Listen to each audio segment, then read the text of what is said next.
الصلاة في أول وقتها رواه أبو داود بإسناد صحيح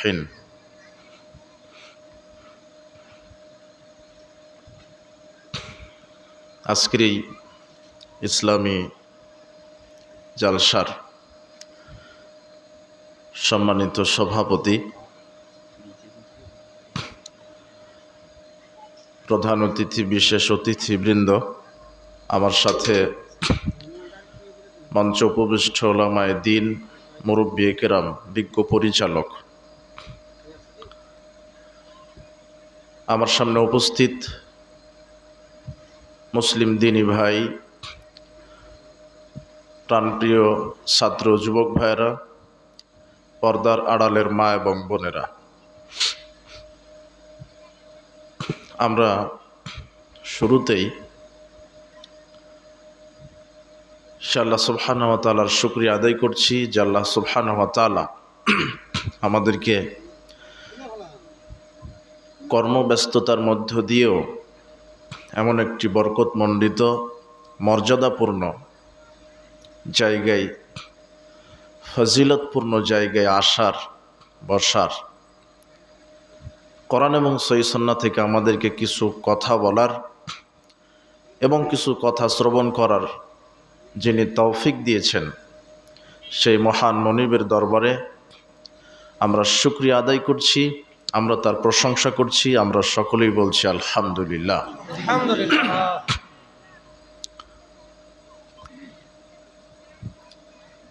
লাখো কোটি দরুদ এবং সালাম বর্ষিত হোক মানবতার মুক্তির দূত, নবিকুল শিরোমণি, নবী সম্রাট, আমাদের নবী, শেষ নবী, সর্বশ্রেষ্ঠ নবী রসুল মুহাম্মদ সাল্লাল্লাহু আলাইহি ওয়াসাল্লামের প্রতি। আমরা আজকের ইসলামী জালসায় সংক্ষিপ্ত সময়ে আমরা যে দিক এবং বিভাগগুলি নিয়ে আলোচনা করব তা হচ্ছে, প্রথমে কিছু আলোচনা করব আপনাদের সামনে দ্বীন শিক্ষার গুরুত্ব, এরপরের আলোচনা হবে সালাতের উপরে। সালাত সম্পর্কে আলোচনা করতে গিয়ে আমরা সালাতের পূর্ব শর্ত সমূহ কি এটা জেনে নেব, এরপরে সালাতের ফরজ, সালাতের ওয়াজিব, সালাতের সুন্নাহ এবং সালাত আদায়ের পদ্ধতি। এর মাঝে আলোচনা হবে যারা সালাত আদায় করে না তাদের হুকুম বিধান কি। এরপরে সংক্ষিপ্ত আলোচনা হবে সালাতের গুরুত্ব, ফজিলত। আমরা ধৈর্য সহকারে কথাগুলি শ্রবণ করার এবং বোঝার চেষ্টা করব। প্রথমে আল্লাহ সুবহানাহু ওয়া তাআলার নিকটে দোয়া করি, প্রতিপালক, আজকের ইসলামী জালসায় যারা এসেছে, যত নারী পুরুষ, তুমি তাদের বিগত সব পাপগুলিকে ক্ষমা করে দাও। আমিন। আমাদের ইসলামী জালসাটিকে তুমি পরকালের নাজাতের উসিলা হিসেবে কবুল করে নাও। আমিন। আপনাদের ধৈর্য কামনা করব।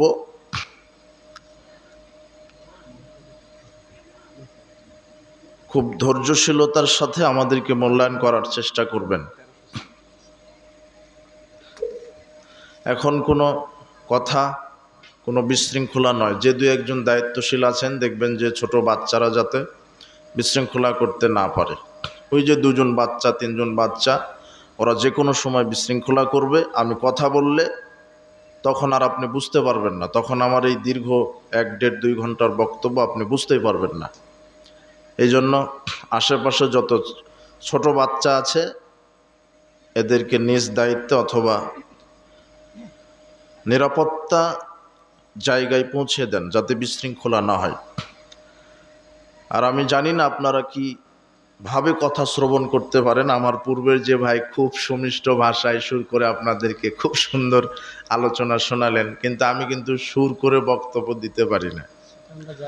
এখন আপনি ধৈর্যের পরিচয় দিবেন, আমরা কিছু বলার, মনে করবেন যে আপনি ক্লাসে বসেছেন, দার্সে বসেছেন। আমরা কিছু শিখবো, শিখাবো, খুব মনোযোগী হবেন। তো প্রথমে দিন শিক্ষার গুরুত্ব আসি। দিন হচ্ছে ইসলাম। আমাদের দিন কি? আল্লাহ বলছেন ইন্নাদ দীনা ইনদাল্লাহিল ইসলাম, আল্লাহর নিকটে মনোনীত দিন হচ্ছে ইসলাম।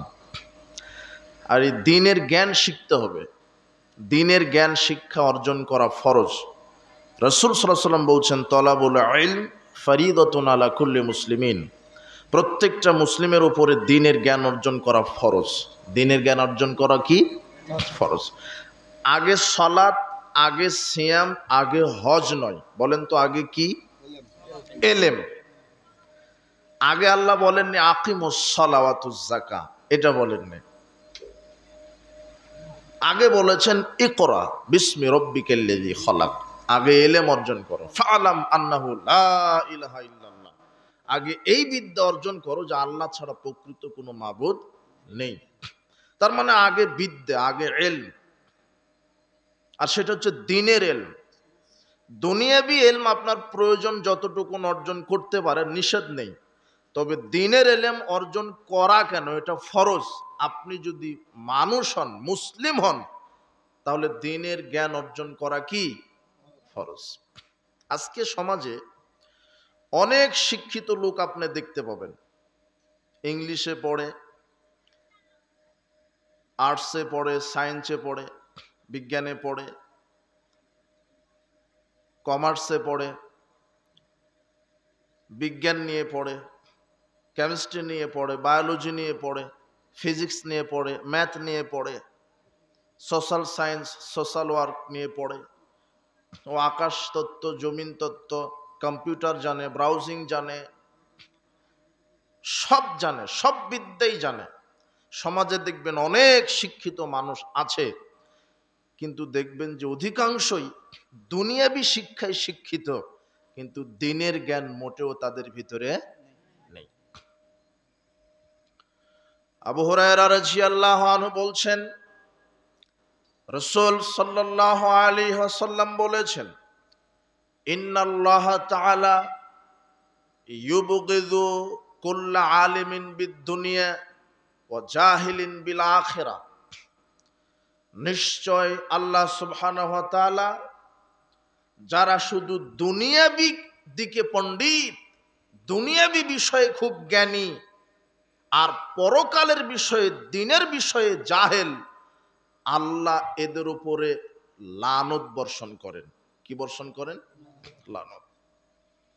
এই হাদিসটা বুঝতে পারলেন কিনা আমার জানা হলো না, যে আপনি দুনিয়াবি বিষয়ে খুব পণ্ডিত, কিন্তু দ্বীনের কোনো জ্ঞান নেই, পরকালের, আল্লাহ পরকাল, সালাত, সিয়াম, হজ, যাকাত, কোরআন, হাদিস, শরিয়া, আকীদা, মানহাজের কোনো জ্ঞান নেই। আপনি দুনিয়াবি বিষয়ে অনেক সার্টিফিকেট, আপনার অনেক পুরস্কার, নোবেল পুরস্কার জিতেছেন, অনেক সার্টিফিকেট, অনেক পুরস্কার, কিন্তু দ্বীন ইসলামের কোনো জ্ঞান নেই।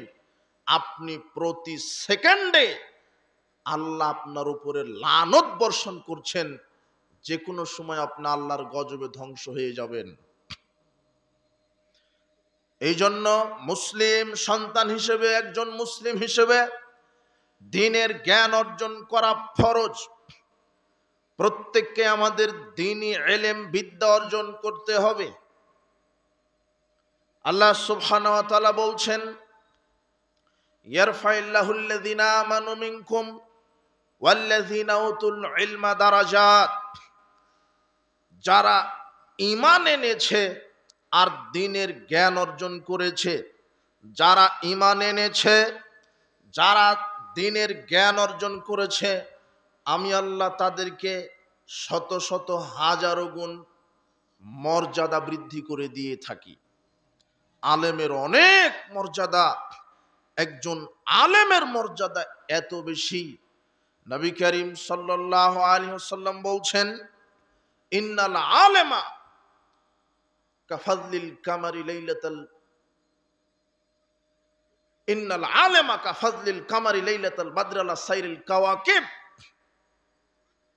পূর্ণ চন্দ্রের মর্যাদা, আকাশে যত তারকারাজির উপরে পূর্ণ চন্দ্রের মর্যাদা যেমন, পূর্ণ চন্দ্র যখন আকাশে উঠে, তারকার কোনো মূল্য নেই, তারকা দেখা যায় না।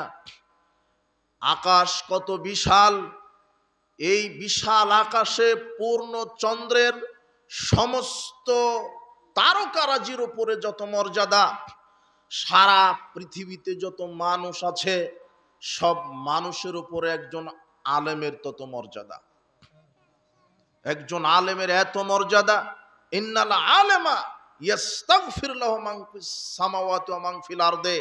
আল্লাহর নবী বলছেন নিশ্চয় একজন আলেমের জন্য, কোরআন হাদিসের পণ্ডিত যিনি ফকিহ, যিনি মুহাদ্দিস, যিনি আলেম, যিনি মুফাসসির, যিনি শেখ, এমন একজন পণ্ডিতের জন্য আকাশে যা আছে, জমিনে যা আছে, জীববস্তু জড়বস্তু সবাই আল্লাহর কাছে ক্ষমা প্রার্থনা করে বলে, আল্লাহ ওই আলেমকে ক্ষমা করে জান্নাত দিয়ে দাও। ওয়াল হিতানু ফি জাওফিল মা, এমনকি সমুদ্রের তলদেশে পানির পেটে যে মাছ আছে, হাত্তান নামলাতা ফি জুহুরিহা, গর্তে যে পিপিলিকা আছে, সবাই আল্লাহকে বলে, আল্লাহ আলেমকে তুমি ক্ষমা করে জান্নাত দিয়ে দাও। আলেমের কত মর্যাদা। দ্বীনি ইলম, দ্বীনি বিদ্যা অর্জন করতে হবে যে কোনো মূল্যে। আপনি করবেন, আপনার ছেলে মেয়েকে দ্বীন শিক্ষায় প্রাধান্য দিবেন, কিন্তু আজকে দ্বীন শিক্ষা, দ্বীনি ইলম সমাজ থেকে নবী করিম সাল্লাল্লাহু আলাইহি সাল্লাম বলছেন, আল্লাহ কোরআন হাদিস উঠিয়ে নিবেন না, আল্লাহ কোরআন হাদিস উঠানোর মাধ্যমে ইলম উঠাবেন না, বরং সমাজের বুক থেকে, দেশের মাটি থেকে বড় বড় আলেমদেরকে উঠানোর মাধ্যমে বিদ্যাকে মিটিয়ে দিবেন। যে আলেম চলে যাচ্ছে, ওই মর্যাদা অভিষিক্ত আলেম আর আসছে না, অত বড় আলেম আর আসছে না। আলেম উঠানোর মাধ্যমে আর বর্তমান শিক্ষা ব্যবস্থাটাই দ্বীনি ইলম ধ্বংস করার একটা বড় মাধ্যম। বর্তমান যে শিক্ষা ব্যবস্থা, এই শিক্ষা ব্যবস্থায় একজন মানুষের অন্তর থেকে ঈমানি চেতনা, ইসলামী মূল্যবোধ, আকীদা মানহাজের জ্ঞানকে বিলুপ্ত করার একটা ষড়যন্ত্র চলছে। আপনার ডোর টু ডোর, ঘরে ঘরে এখন শিক্ষা ব্যবস্থা শুরু হয়েছে। আপনার play group, nursery, kindergarten, KG, এগুলির মাধ্যমে আশ্চর্য কথা, এখন ছোট ছোট বাচ্চা এদের ক্লাস দিয়েছে। আপনার দেখবেন প্লে গ্রুপ, নার্সারি, কিন্ডারগার্টেন, এগুলিতে ছোট ছোট বাচ্চা যারা, আরে এরা ঘুম থেকে উঠতেই চায় না, মা পিটিয়ে পানি ছিটিয়ে দিয়ে ঘুম থেকে উঠিয়ে, ও যত বড়, ওর ওজন যত, ওর ব্যাগ, ওর বইয়ের ওজন তার চাইতে দ্বিগুণ, পিঠে পিঠে বোঝা দিয়ে পিটাতে পিটাতে নিয়ে যায়, মাও সাথে যায়। ওই কিন্ডারগার্টেনে বলছে, আমার মেয়েটা ইংলিশ মিডিয়ামে পড়ে, আমার মেয়েটা 4 বছর বয়স, কম্পিউটার শিখেছে, মোবাইলের সব ফাংশন জানে, খুব গর্ব করে পিতামাতা বলছে। কিন্তু ওর 4 বছরের ছেলে মেয়েটা এখনো অজুই জানে না, ফাতেহাই জানে না। সব শিখিয়েছে, শুধু শিখায়নি অজু, ফাতেহা, সালাত। পিতা গর্ব করে বলছে, আমার 5 বছরের ছেলেটা কম্পিউটার শিখেছে, ইংলিশে কথা বলতে পারে। আর আপনি সকালেই, একেবারে সকাল সকাল তার ক্লাসটা শুরু করেছে, একেবারে সকাল সকাল আপনি কিন্ডারগার্টেনে পাঠিয়ে দিলেন। আর যারা বড় স্কুল কলেজে পড়াশোনা করে, কলেজ স্টুডেন্ট যারা, স্কুল কলেজ ইউনিভার্সিটি বিশ্ববিদ্যালয়ে যারা পড়ে, এদের ক্লাস দিয়েছে 11টা থেকে। কয়টা থেকে? 11টা। আর ছোট ছোট বাচ্চাদের ক্লাস দিয়েছে ফজরের পরেই। কেন? এই ছোট ছোট বাচ্চাদেরকে ফজরের পরেই ক্লাস দেওয়া হয়েছে, যাতে করে এরা মক্তবে গিয়ে আরবি শিখতে না পারে। আর ওই যে বড় ছেলে মেয়ে, ওদের 11টার সময় দিয়েছে কেন? ওরা সারা রাত জেনা করবে মোবাইলে, ওরা গেমস খেলবে, তাস খেলবে, ছক্কা খেলবে, লুডো খেলবে, ওরা সারা রাত ওই করবে। তো এদেরকে যদি সকাল সকাল ক্লাস দেওয়া হয়, তাহলে এরা তো 10 ফেল করবে। এই জন্য ইবলিস শয়তান আগেই মাথায় রেখেছে যে এদের ক্লাস দিতে হবে 11টার থেকে। আর দুধের বাচ্চাদের ক্লাস দিতে ফজর থেকে, যাতে করে আর আলিফ বাতা শিখতে না পারে। এরা শিখবে ক খ, হাট্টিমা টিম টিম, ওরা মাঠে পড়ে ডিম, ঘোড়ার ডিম। আপনি আবার হাসছেন। অবাক কথা হলো, আপনার ছেলেই তো কিন্ডার গার্ডেনে পড়ে, আপনি আবার এখানে হাসছেন কেন? আপনারই আকিদে, আপনারই এত নেককার জঘন্য আকিদে, আপনিই বলেন যে মাদ্রাসায় পড়লে নাকি জঙ্গি হবে। মাদ্রাসা ওটা ফকিরি বিদ্যা, ওকে কি পড়াবো? আশ্চর্য কথা, আপনার এই সংকীর্ণতা আসলো কেন? এই সংকীর্ণতায়, হীনমন্যতায় ভুগতে হবে কেন? আপনার ছেলে দ্বীনি ইলম বিদ্যা অর্জন করবে, আল্লাহ সম্পর্কে জানবে, পরকাল সম্পর্কে জানবে, কবর জান্নাত জাহান্নাম সম্পর্কে জানবে, দ্বীনের জ্ঞান অর্জন করবে। আপনার ছেলে হবে আলেম। কিন্তু আপনার ছেলেকে কি বানালেন? সবই শিক্ষা দিলেন, দ্বীনের শিক্ষা দিলেন না। একজন মাঝি আর একজন পণ্ডিত মশাই, দুইজন নৌকা বহে যাচ্ছে আপনার এই যমুনা নদীতে। এপার থেকে, এটা সারিয়াকান্দি ঘাট থেকে আপনার ওই পারে কি ঘাট আছে? মাদারগঞ্জ ঘাটে যাবে। তো মাঝি আর পণ্ডিত মশাই সারিয়াকান্দি ঘাটে উঠেই এখন পণ্ডিত মশাই বলছে, মাঝি তুমি কি ভূগোল জানো? ভূগোল তো, পণ্ডিত তো ভূগোল এগুলি পড়েছে, ও তো জানবে। পণ্ডিত মাঝিকে বলছে, মাঝি তুমি কি ভূগোল জানো? মাঝি বলছে, কি বলছেন? ভূগোল আমরা কিভাবে খাবো? এটা তো বড় লোকদের খাবার, এটা আমরা দেখিও না, খাইও নি। ভূগোল আমরা খাই না, আমরা গরিব মানুষ। তখন পণ্ডিত মশাই বলছে, বেকুব, ভূগোল কেউ খায় নাকি? ভূগোল তো পাঠ করার জিনিস, অধ্যয়ন করার জিনিস, এলেম জানার জিনিস। তো ওই আমরা তো এটা বিদ্যা জানি না। তখন পণ্ডিত মশাই বলছে, তাহলে তো তোমার জীবন 4 আনায় বৃথা হয়ে গেল, ভূগোলই জানো না তো কি আর জানো? এরপরে পণ্ডিত মশাই বলছে, তুমি কি দর্শন জানো? আবার মাঝি বলছে, না না, এটা তো বড় লোকদের খাবার, আমরা খাবো কোথায়, দেখিও নি খাইও নি। পণ্ডিত মশাই বলছে, তাহলে তো তোমার জীবন 8 আনায় বৃথা। এরপরে পণ্ডিত মশাই বলছে, মাঝি তুমি কি ইতিহাস জানো? তখন মাঝি বলছে, এইবার একটু মিলেছে। আমরা ছোটবেলাতে শীতকালে বাপের সাথে আমরা পাতিহাঁস খেয়েছি, ইতিহাস খাইনি। আর রাজহাঁস তো ওটা দেখাই যায় না, হঠাৎ কোনোদিন খাওয়া হয়, কিন্তু শীতকালে বাপের সাথে পাতিহাঁস খেয়েছি। তখন পণ্ডিত মশাই বলছে, আরে বেকুব, ইতিহাস ওই পাতিহাঁস নয়, এগুলি জানার বিষয়। এই আলোচনা করতে করতে পণ্ডিত মশাই বলছে, তাহলে তো তোমার জীবন 12 আনায় বৃথা, 4 আনা আছে। কি শিখেছো জীবনে? ইতিহাস জানো না, ভূগোল জানো না, দর্শন জানো না, তোমার জীবন তো 12 আনায় বৃথা হয়ে গেল। এই আলোচনা করতে করতে আকাশ থমথমে ভাব, কালো মেঘ, কালো মেঘের ঘন ঘটা, জলোচ্ছ্বাস শুরু হয়েছে, নৌকা উতাল পাতাল করে। এমন সময় মাঝি পণ্ডিতজিকে বলছেন, পণ্ডিত মশাই আপনি কি সাঁতার জানেন? এবারে পণ্ডিত বলছে, মাঝি আমি তো সাঁতার জানি না। এইবারে মাঝি বলছে, আশ্চর্য কথা, আমি নয় ইতিহাস রাজহাঁস পাতিহাঁস না জানার কারণে আমার 12 আনা বৃথা, 4 আনা তো আছে, কিন্তু এখন যদি নৌকা ডুবে যায় আপনার জীবন তো 16 আনাই বৃথা। তো আপনার ছেলেকে এত বিদ্যা শিখালেন, ও বিশেষ ক্যাডার, ও ইঞ্জিনিয়ার, ও সচিব, ও ডাক্তার, ও বিজ্ঞানী, ও কেমিস্ট, ও সব জানে, ও আকাশ তত্ত্ব, জমিন তত্ত্ব।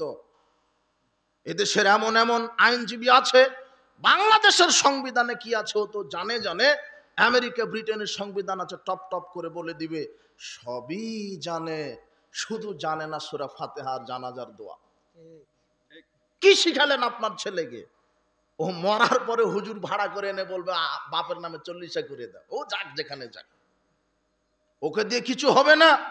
আর আপনার ছেলেকে যদি দ্বীনের জ্ঞান শিক্ষা দিতেন, হাফেজ হাফেজা, আলেম আলেমা বানাতেন, তখন এই সন্তান আল্লাহর কাছে দোয়া করত। কিভাবে দোয়া করত? আল্লাহ মাগফির লাহু ওয়ারহামহু ওয়াফু আনহু ওয়াকরিম নুজুলাহু ওয়াসি মাদখালাহু ওয়াগসিলহু বিল মাই ওয়াসসালজি ওয়াল বারাদ ওয়ানাক্কিহি মিনাল খাতায়া কামা নাক্কাস সাবুল আবিয়াজু মিনাদ দানাস আবদিলহু দারান খায়রাম মিন দারিহি ওয়া আহলান খায়রাম মিন আহলিহি ওয়া জাওজান খায়রাম মিন জাওজিহি ওয়াদখিলহুল জান্নাহ ওয়াইজু মিন আযাবিল কবর ওয়া মিন আযাবিন নার। আল্লাহ, আমার বাপকে ক্ষমা করো, মাকে ক্ষমা করো, তাদের থাকার জায়গা প্রশস্ত করে দাও, কবরকে আলোকিত করে দাও, তাদের গুনাহকে ধুয়ে মুছে সাদা ধবধবে করে দাও। দুনিয়াতে যেই বাড়ি ছিল তার চাইতে উত্তম বাড়ি দাও, দুনিয়াতে যেই সঙ্গী সাথী ছিল তার চাইতে উত্তম সঙ্গী সাথী। আরে আল্লাহ, আপনি সঙ্গী সাথী হয়ে যান, আপনি তার অভিভাবক হয়ে যান, আর আপনি আমার পিতামাতার কবর শাস্তি মাফ করেন, জাহান্নামের শাস্তি মাফ করেন, আর জান্নাতে প্রবেশ করিয়ে দেন। আপনার এই আলেম ছেলেটা, আলেমা মেয়েটা এইভাবে দোয়া করত। এইভাবে যখন দোয়া করবে আপনার ছেলেটা, তখন আল্লাহর নবী বলছেন, ইন্নাল্লাহ আযজা ওয়া জাল ইয়ারফাউ দারাজাতাল আবদি সালিহ ফিল জান্নাহ। আল্লাহ কিছু পিতামাতার মর্যাদা জান্নাতে বাড়িয়ে দিবেন, আল্লাহ কিছু পিতামাতার মর্যাদা জান্নাতে বাড়িয়ে দিবেন। তখন পিতামাতা অবাক হয়ে বলবে, ইয়া রব আন্নালি হাজিহি, এত মর্যাদা আমাদের? আমরা তো কোনোভাবে ফরজ সালাত আদায় করেছি, কোনোভাবে ফরজ সিয়াম আদায় করেছি না, আমরা হজ করতে পেরেছি, গরিব মানুষ ছিলাম না, আমরা বেশি তাসবিহ তাহলিল করতে পেরেছি, আমরা কর্মঠ লোক ছিলাম, আমরা ব্যস্ত ছিলাম, তোমার তো অত গানগুন করতে পারিনি, ইবাদত করতে পারিনি, তারপরও আমাদের এত মর্যাদা কেন, আমাদের জান্নাতুল ফেরদাউস কেন? তখন আল্লাহ বলবে, বিস্তিগফার ওয়ালাদিকা লাক, ওই যে তোমরা দুনিয়াতে সৎ সন্তান রেখে এসেছিলে, সৎ ছেলে মেয়ে রেখে এসেছিলে, আলেমা আলেম, হাফেজা হাফেজ রেখে এসেছিলে, ওরা তোমাদের জন্য দোয়া করেছে, তোমাদের নেক সন্তান সন্ততির দোয়ার বদলতে আমি তোমাদেরকে জান্নাতুল ফেরদাউস দিয়ে দিলাম। কিন্তু যাকে রেখে এসেছেন, যাকে রেখে মারা যাচ্ছেন, সে গাঁজা ছাড়া একদিনও ঠিকে না, ও গান বাজনা ছাড়া চলেই না, ও সালাত তো বৌদুরের কথা অজুই শিখেনি, ইংলিশে কথা বলতে পারে, এটা ঠিক আছে, ও সব জানে, মাসে মাসে বেতন তুলে মোটা অঙ্কের 1.5 লক্ষ টাকা বেতন পায়, বলছে যে আমার ছেলেটা ব্যাংকে চাকরি করে, 1.5 লক্ষ টাকা বেতন পায়, খুব গর্ব করছে বাপ, কিন্তু যে সালাত আদায় করে না, অজুই জানে না, এর জন্য বাপের লজ্জা হয় না। আপনি কি শিক্ষা দিলেন ছেলে মেয়েকে? তাই বলে আমি ডাক্তার, ইঞ্জিনিয়ার, সচিব এগুলি হতে নিষেধ করিনি। আপনার ছেলেই ডাক্তার হবে, বলেন তো কি হবে? আপনার ছেলেই পুলিশের বড় ওসি হবে, এসপি হবে, ডিসি হবে, আপনার ছেলেই বিসিএস ক্যাডার হবে, আপনার ছেলে ইঞ্জিনিয়ার হবে, কিন্তু আগে কোন বিদ্যা শিক্ষা দিবেন? কোরআন এবং হাদিস, দ্বীনের জ্ঞান। আজকে সমাজে যারা নেতৃত্ব দিচ্ছে, এদের ভিতর আল্লাহ ভীতি আর দ্বীনের জ্ঞান না থাকার কারণে যে যত বড় নেতা সে তত বড় চোর, ডাকাত, জেনাকার আর বাটপার। কেন? এর ভিতরে দ্বীনের জ্ঞান নাই, এলেম নাই। যে যত বড় নেতা, ওর কলমের খোঁচা দিয়ে তত বড় টাকা চুরি করছে আর লন্ডনে প্রচার করছে। এই নেতা আপনি বানালেন, কাকে নেতা বানালেন? নেতা তো হবে ইমাম, মানে নেতা যিনি কোরআন হাদিসের উপরে দখল রাখে, যার ভিতরে আল্লাহ ভীরুতা আছে। আবু হুরায়রা রাদিয়াল্লাহু আনহু বলছেন, রাসূল সাল্লাল্লাহু আলাইহি ওয়াসাল্লাম বলেছেন, সাবাতুন ইউযিল্লুহুমুল্লাহু ফি যিল্লিহি ইয়াওমা লা যিল্লা ইল্লা যিল্লুহু, 7 শ্রেণীর মানুষকে আল্লাহ নিজের ছায়ায় জায়গা দিবেন, যেদিন তার ছায়া ব্যতীত কোনো ছায়া থাকবে না। সূর্য থাকবে মাথার 1 মাইল ওপরে, মাথার মগজ টকবক টকবক করে গলতে থাকবে, যার পাপ যত বেশি, তাপ তত বেশি, পাপ যত বেশি, তার ঘাম তত বেশি, পাপ যত বেশি, জাহান্নামের আগুন তাকে পুড়িয়ে কয়লা করে দিবে তত বেশি। রাসূল সাল্লাল্লাহু আলাইহি ওয়াসাল্লাম বলছেন, 7 শ্রেণীর লোককে ওই সময়তে আল্লাহ তার আরশের নিচে জায়গা করে দিবেন। প্রথমে নিয়ে আসা হয়েছে ইমামুন আদেল, ন্যায়পরায়ণ, এমপি, মন্ত্রী, মেম্বার, চেয়ারম্যান, হেড মাওলানা, ইমাম, খতিব যা আছে, ন্যায়পরায়ণ হতে হবে। কি হতে হবে? ন্যায়। অন্যায় করবে না, অবিচার করবে না, দুর্নীতি করবে না, সমাজে লাইসেন্স দিয়ে মাদকতা, জেনা, ব্যভিচার প্রতিষ্ঠিত করবে না, সমাজ থেকে অন্যায় হটাবে, ন্যায়ের প্রতিষ্ঠা করবে, কোরআন সুন্নাহ দ্বারা নেতৃত্ব দিবে। এমন নেতাকে আল্লাহ তার আরশের ছায়া জায়গা দিয়ে জান্নাত দান করবেন। দুই, শাবুন নাশা ফি ইবাদাতিল্লাহ, ওই যুবক, যেই যুবক তার যৌবনকালকে ক্ষয় করেছে আল্লাহর ইবাদতের মাধ্যমে। হে যুব সমাজ, আজকে তোমাকে ঘুণে ধরেছে, তোমার ঈমানকে নষ্ট করছে, তোমাকে বিধ্বস্ত করছে এই বিজাতীয় অপসংস্কৃতি, এই জাহেলিয়াত, এই গান বাজনা, এই মাদকতা, এই জেনা ব্যভিচার। সমাজে রহ রহ হাজারো হাজার যুবক যুবতী আছে যারা মডেল হিসেবে, আদর্শ হিসেবে নায়ক নায়িকা, নাটক সিনেমার এই বেশ্যা পতিতালয়ের নায়ক নায়িকাকে অনুসরণ করে চলে। এরা এত কপাল পোড়া। তোমার অনুসরণ হবে তোমার আদর্শবান ব্যক্তি, হে যুবক, তিনি হচ্ছেন মুহাম্মদ সাল্লাল্লাহু আলাইহি সাল্লাম। তুমি আদর্শ, তুমি অনুসরণ করবে আবু বকর, ওমর, ওসমান, আলী রাদিয়াল্লাহু তাআলা আনহুম, এদের আদর্শ। তুমি সাহাবীদের আদর্শ, আকীদা মানাজ ফলো করবে। তুমি মুহাম্মদ সাল্লাল্লাহু আলাইহি সাল্লামের আদর্শ নিজের জীবনে বাস্তবায়ন করবে। তুমি কি করে সিনেমাখুর হতে পারো, নাটকখুর হতে পারো? তুমি কি করে গাঞ্জাখুর হতে পারো, মদখুর হতে পারো, জেনাকার হতে পারো, গান বাজনা শ্রবণ করতে পারো, জুয়ার আড্ডায় যেতে পারো? আল্লাহর নবী বলছেন 3 শ্রেণীর মানুষ জাহান্নামে যাবে। 1, যারা মদ পান করে। 2, যেই নারী পুরুষের বেশ ধারণ করে। 3, যে দায়ুস, যার বউ বেটি বেপরদায় চলার সুযোগ করে দেয়।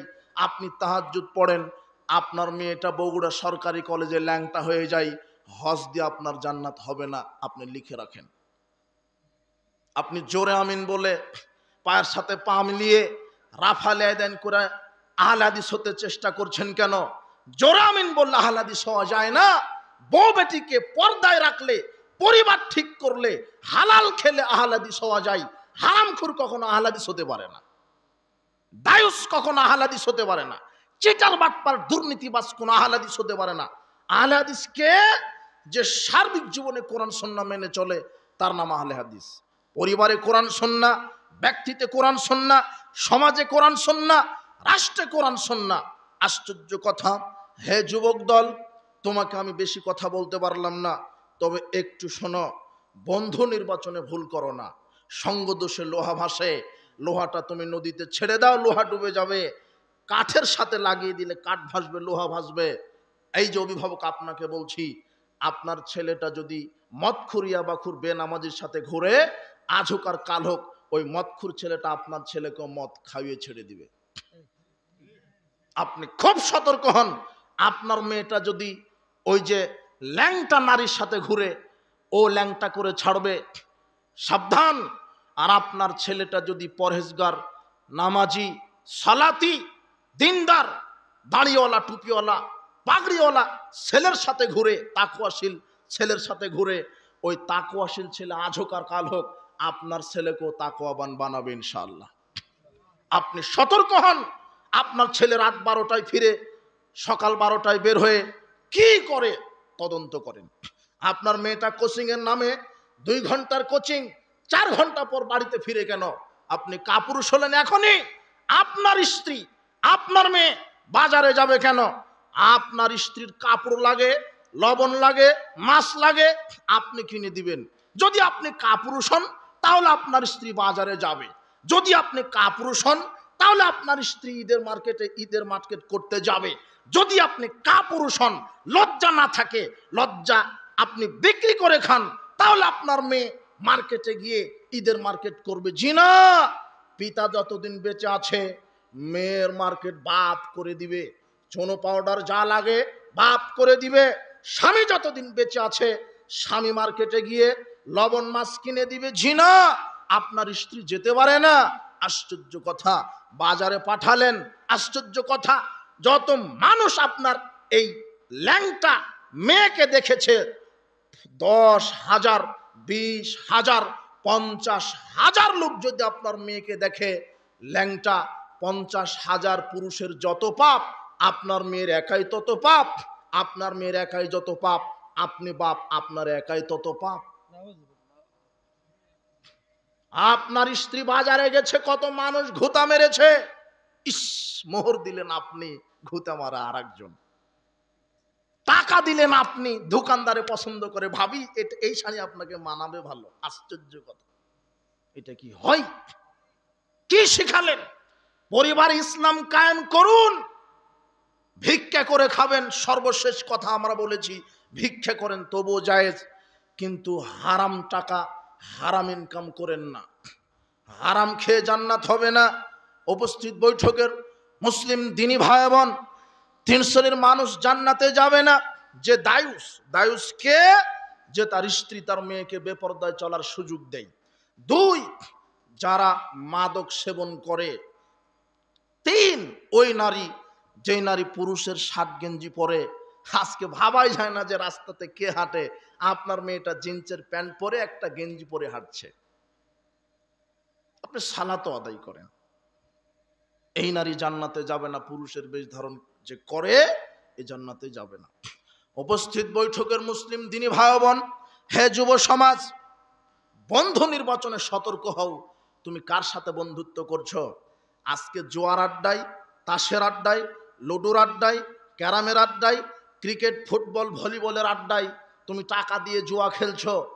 2 দিন পরে এই বন্ধু তোমার শত্রু হয়ে, এই বন্ধু তোমার জীবন নাশের কারণ হবে। তুমি মনে রেখো, এ দুনিয়াতে তোমার ক্ষতি করবে, পরকালে তোমার ক্ষতি করবে।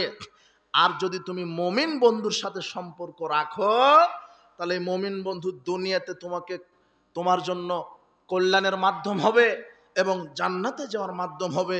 আল্লাহ কোরআন মাজিদে বলছেন, আল আখিল্লাউ ইয়াউমা ইদিন, সেদিন পরস্পরের শত্রু হবে যারা খারাপ বন্ধু, তারা পরস্পরের শত্রু। ইল্লাল মুত্তাকিন, তবে যারা মুত্তাকি বন্ধু ছিল এরা শত্রু হবে না। ইয়াউমা ইয়াফিরুল মারউ মিন আখিহি ওয়া উম্মিহি ওয়া আবিহি ওয়া সাহিবাতিহি ওয়া বানি, বিচার মাঠে সন্তানকে দেখে পিতা পালিয়ে যাবে, ভাই ভাইকে দেখে পালিয়ে যাবে, স্ত্রীকে দেখে স্বামী পালিয়ে যাবে, মাকে দেখে সন্তান পালিয়ে যাবে। আশ্চর্য কথা, এই যুবক শোনো, তোমার বাপ তোমাকে দেখে পালিয়ে যাবে, স্ত্রী থেকে স্বামী পালিয়ে যাবে। সেদিন রক্তের সম্পর্কের কোনো দাম নেই, ইমানি সম্পর্কের দাম আছে। দেখো, যেখানে তোমার বাপ তোমাকে দেখে পালিয়ে যাবে, সেখানে তোমার এই দুনিয়াতে যে মুমিন বন্ধু ছিল সে তোমাকে দেখে পালাবে না। যদিও তোমার পাপের কারণে ফেরেশতারা তোমাকে জাহান্নামের দিকে নিয়ে যেতে লাগে, তখন ওই যে যার সাথে তুমি তাফসির মাহফিল, ইসলামী জালসায় গিয়েছিলে, একসাথে সালাত আদায় করেছো, একসাথে কোরআন তেলাওয়াত করেছো, একসাথে জালসায় গিয়েছো, একসাথে ইসলাম প্রতিষ্ঠার কাজ করেছো, নেকির কাজ করেছো, ওই মুমিন বন্ধু বিচার মাঠে আল্লাহকে বলবে, আল্লাহ, ওই যে আমার বন্ধু, আমরা একসাথে ইসলামের কাজ করেছি, দাওয়াতি কাজ করেছি, হয়তোবা আমার বন্ধু কোনো কাজে, কোনো কাবিরা গুনাহের কাজে জাহান্নামে যাচ্ছে, আল্লাহ আমার বন্ধু জাহান্নামে যাচ্ছে, তুমি তাকে ক্ষমা করো। আল্লাহ এই মুমিন বন্ধুর সুপারিশ কবুল করে তোমার মুমিন বন্ধুর সাথে তোমাকেও জান্নাত দিয়ে দিবেন। আর তুমি কাকে বন্ধু বানাচ্ছ? যে গাঁজাখুর, তার সাথে বন্ধুত্ব করো, ও তো জাহান্নামে যাবে, তোমাকে জাহান্নামে নিয়ে যাবে। যুবক, তুমি সতর্ক হও, তোমার যৌবনকাল কিভাবে ব্যয় করছো? বিচার মাঠে 5টা জিজ্ঞাসা করবে, তার এক, যৌবনকাল আপনাকে বোঝাতে হবে কিভাবে ব্যয় করেছেন, আল্লাহ রাস্তায় নাকি শয়তানের রাস্তায়। এতটুকুন বলে আমি এখানে শেষ করলাম। এরপরে বলছি, দ্বীনি শিক্ষা বাধ্যতামূলক। আপনি আপনার ছেলে মেয়েকে দ্বীনের জ্ঞান দান করুন, হাফেজ হাফেজা বানাবেন, আলেম বানাবেন। আলেমের অনেক মর্যাদা, সবাই ক্ষমা করে দেয়, সবাই ক্ষমা প্রার্থনা করে, আল্লাহ ক্ষমা করে দেন, তাদের জন্য জান্নাত রয়েছে। আর হাফেজের মর্যাদা কি? হাফেজের মর্যাদা ব্যাপক। আপনার ছেলেকে হাফেজ বানান, মেয়েকে হাফেজা বানান, তাহলে কি হবে? বিচারের মাঠে কিছু পিতামাতাকে, বিচার শুরুই হয়নি, ইউসারুন নাসু ইয়াউমাল কিয়ামাতি হুফাতান উরাতান গুরলান, বিচারের মাঠে সব মানুষ নগ্ন অবস্থায় উঠবে। কি অবস্থায়? বিচারের মাঠে সব মানুষ কি অবস্থায় উঠবে? নগ্ন, উলঙ্গ, পায়ে জুতা থাকবে না, পরনে কাপড় থাকবে না, খাতনাবিহীন, যেটাকে আপনি মুসলমানি বলছেন, মুসলমানি থাকবে না, খাতনাবিহীন, পোশাকবিহীন, জুতাবিহীন, কোনো পরিচয় থাকবে না, কে এমপি, মন্ত্রী, মুচি, মেথর, কোনো পরিচয় নেই। আমল যার ভালো, বিচারের মাঠ ভালো। আমল যার ভালো, বিচারের মাঠ ভালো। দলীয় দাপটে, অর্থের দাপটে, জনবলের দাপটে বিচার মাঠে কোনো উপকার আসবে না। কোনো আলেমের উপকারে আসবে না। কোনো পীর তার মুরিদের কোনো উপকার আসবে না। কেউ কারো উপকার আসবে না। ইয়াউমা লা তামলিকু নাফসুন লিনাফসিন শাইআ, সেদিন কেউ কারো উপকারে আসবে না। একচ্ছত্র ক্ষমতা সেদিন থাকবে আল্লাহর। যখন সবাই উলঙ্গ হবে, তখন আল্লাহ কিছু নারী পুরুষকে জান্নাতের 2 জোড়া কাপড় পরিয়ে দিবেন। বিচার শুরুই হয়নি, কেবলে সবাই হাসরের মাঠে একত্রিত হয়েছে। পরস্পরের সবাই বলা বলি করবে, লেমাতুক সাহমা, কি ব্যাপার, আপনাদেরকে পোশাক পরানো হয়েছে কেন, আমরা যে উলঙ্গ। তখন তারাও বলবে, ফালা নাদরি, আমাদেরও জানা নাই, আমাদেরও জানা নাই কেন আগে আমাদেরকে জান্নাতের 2 টুকরা পোশাক পরানো হলো। তখন আল্লাহর পক্ষ থেকে ঘোষণা আসবে, শোনো, বিচারের মাঠে যাদেরকে আমি উলঙ্গ করিনি, যাদেরকে বিচার শুরুর আগেই জান্নাত থেকে 2 জোড়া পোশাক পরিয়ে দিয়েছি, ওরা হলো হাফেজ, হাফেজার পিতা মাতা। হাফেজ, হাফেজার কে? পিতা মাতা। হাফেজ হয় কে? দেখবেন ওই যে ভ্যান চালক অথবা ভিক্ষুকের ছেলেটা, বুঝেননি মনে হয়। আর ডাক্তারের ছেলেকেও দিয়েছে ইঞ্জিনিয়ার জানোয়ার হওয়ার জন্য, যে যা তুই আমেরিকা থেকে পড়ে আসে বাংলাদেশের রড সিমেন্ট জম্মের খাওয়া খাবি। কথা বুঝেননি মনে হয়। হাফেজ হয় কার ছেলে? গরিবের ছেলে, যে ভ্যান চালিয়ে খায়, টাকা দিতে পারে না, বেতন দিতে পারে না। মাদ্রাসাতে এসে বলে, হুজুর এই মাসের একটু মাফ করেন, সামনের মাসে আমি দিয়ে দিব। সামনের মাসে এসে অর্ধেক বেতন দিয়ে বলছে, হুজুর একটু মাফ করেন। কি হয় না এরকম? আর ওই যে ডাক্তার ইঞ্জিনিয়ার, ও প্রতি মাস 50, 1 লক্ষ, 1.5 লক্ষ, 6 লক্ষ টাকা খরচ করে ছেলেকে জানোয়ার বানাচ্ছে। মানে ইঞ্জিনিয়ার, ওই ইঞ্জিনিয়ার হয়ে রাস্তাঘাটে রড সিমেন্ট খাবে। কথা বুঝেননি মনে হয়। এই ছেলে শোনো, তোমাকে ইঞ্জিনিয়ার হতে আমি নিষেধ করিনি, তোমার বাপকে বলো আমি ইঞ্জিনিয়ার হব, তবে আগে কোরআন সুন্নাহ শিক্ষা, পরে আমি যদি কোরআন সুন্নাহ আলেম হওয়ার পরে ইঞ্জিনিয়ার হই, তাহলে কোরআনে আমি পড়েছি 1 টাকা দুর্নীতি করলে পরিণাম জাহান্নাম। এই ভয় যদি থাকে, তাহলে আমি কি আর রড সিমেন্ট মেরে খেতে পারবো? জি না। ইঞ্জিনিয়ার তুমি হবে, কিন্তু কোরআন সুন্নাহ জানা ইঞ্জিনিয়ার। ডাক্তার তুমি হবে, সচিব তুমি হবে, আর্মি পুলিশ বড় অফিসার তুমি হবে, কিন্তু তোমার শিক্ষা ব্যবস্থায় তো ছোট থেকে বড় পর্যন্ত নাস্তিকের মতো। হাট্টিমা টিম শিখে, আলিফ বাতা শিখে না, এবিসিডি শিখে, ক খ গ। আমি এগুলি শিখতে নিষেধ করিনি। কিছুদিন পূর্বে পিতামাতারা প্রতিযোগিতা করেছিল যে ছেলেকে ক্রিকেটার বানাতে হবে। কেন? তাহলে বেশি বেতন, 6 লাখ, 8 লাখ, 10 লাখ। এরপরে বলছে না, ছেলেকে মেয়েকে নর্তকী বানাবো, মমতাজের মতো একটু মাজা দলাবে, আর রাত গেলেই 20 লাখ। নাটক সিনেমায় কাজ করবে। ভালো ভালো মানুষ তাহাজ্জুদ পড়ে আমাদের কাছে এসে বলছে, হুজুর মেয়েকে নৃত্যকলা একাডেমিতে ভর্তি করে দিয়েছি, নৃত্যকলাতে ফার্স্ট হয়েছে, একটু দোয়া করবেন। আমাদের মতো হুজুরও তখন বলছে আলহামদুলিল্লাহ। হুজুরও সমস্যা। কথা বুঝেননি মনে হয়। নৃত্যকলা একাডেমিতে চান্স পেয়েছে। প্রাইমারির শিক্ষকদের একটু তদন্ত করেন, দেখবেন যে গান বাজনা শেখানোর জন্য আলাদা শিক্ষককে নিয়োগ দিয়েছে। আপনি ঠিক বলছেন, আপনার ছেলে তো প্রাইমারিতে পড়ে, এটা লজ্জা হওয়া দরকার। তো আশ্চর্য কথা, আপনি আপনার ছেলেকে প্রাইমারিতে ভর্তি করে দেবেন, যে ঠিক মাদ্রাসায় পড়ান। আমার মাদ্রাসাতে পাঠিয়ে দিবেন টাঙ্গাইলে, 1.5 বিঘা জমির উপরে মাদ্রাসা, 9 জন শিক্ষক আছে, হেফস আছে, নুরানি আছে, 1 থেকে 6 পর্যন্ত আছে, 7, 8 দাওরা ফারেক পর্যন্ত করবো ইনশাআল্লাহ। আল্লাহ কবুল করুন, বলেন ইনশাআল্লাহ। আল্লাহ তুমি কবুল করো। ওই আপনার ছেলেকে আলেম বানানোর জন্য কষ্ট করে প্রতি মাস 2-2.5 লক্ষ টাকা বেতন লাগে। এখন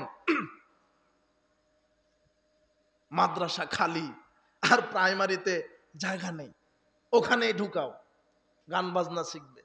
টাকা ইনকাম করবে। এটা হাজী সাহেবের একটা মেয়ে, খুব সুন্দর মেয়ে, আদব আকলাকও শিখিয়েছে খুব সুন্দর। বিবাহের প্রস্তাব এসেছে দুই দিক থেকে। একটা হলো ব্যাংকে চাকরি করে, ৮০,০০০ টাকা বেতন। আমার কথা কি বুঝতে পারেন আপনি? আই ছেলে এদিকে শোনো, আপনি এদিক ওদিক করছেন কেন? খুব আশ্চর্য কথা। আর আরেকটা পক্ষ এসেছে, ছেলেটা হেফজখানায় চাকরি করে, ১৫,০০০ টাকা বেতন, মসজিদের ইমামতি করে আর হেফজখানায় চাকরি করে। কত হাজার টাকা বেতন? ১৫,০০০। হাজী সাহেব বলছে কিসের ১৫,০০০, লাগা ৮০,০০০-এর সাথে। কথা বুঝেন নি মনে হয়? ও নামাজ পড়ুক আর অজু জানুক আর গাঁজা খাক, ও লাগা। বেতন কত? ৮০,০০০। অথচ বেনামাজির সাথে মেয়েকে বিবাহ দেওয়া হারাম। আমি ওটা পরে বলবো, একটু একটু ধৈর্য ধরেন, খুব ধৈর্যশীল।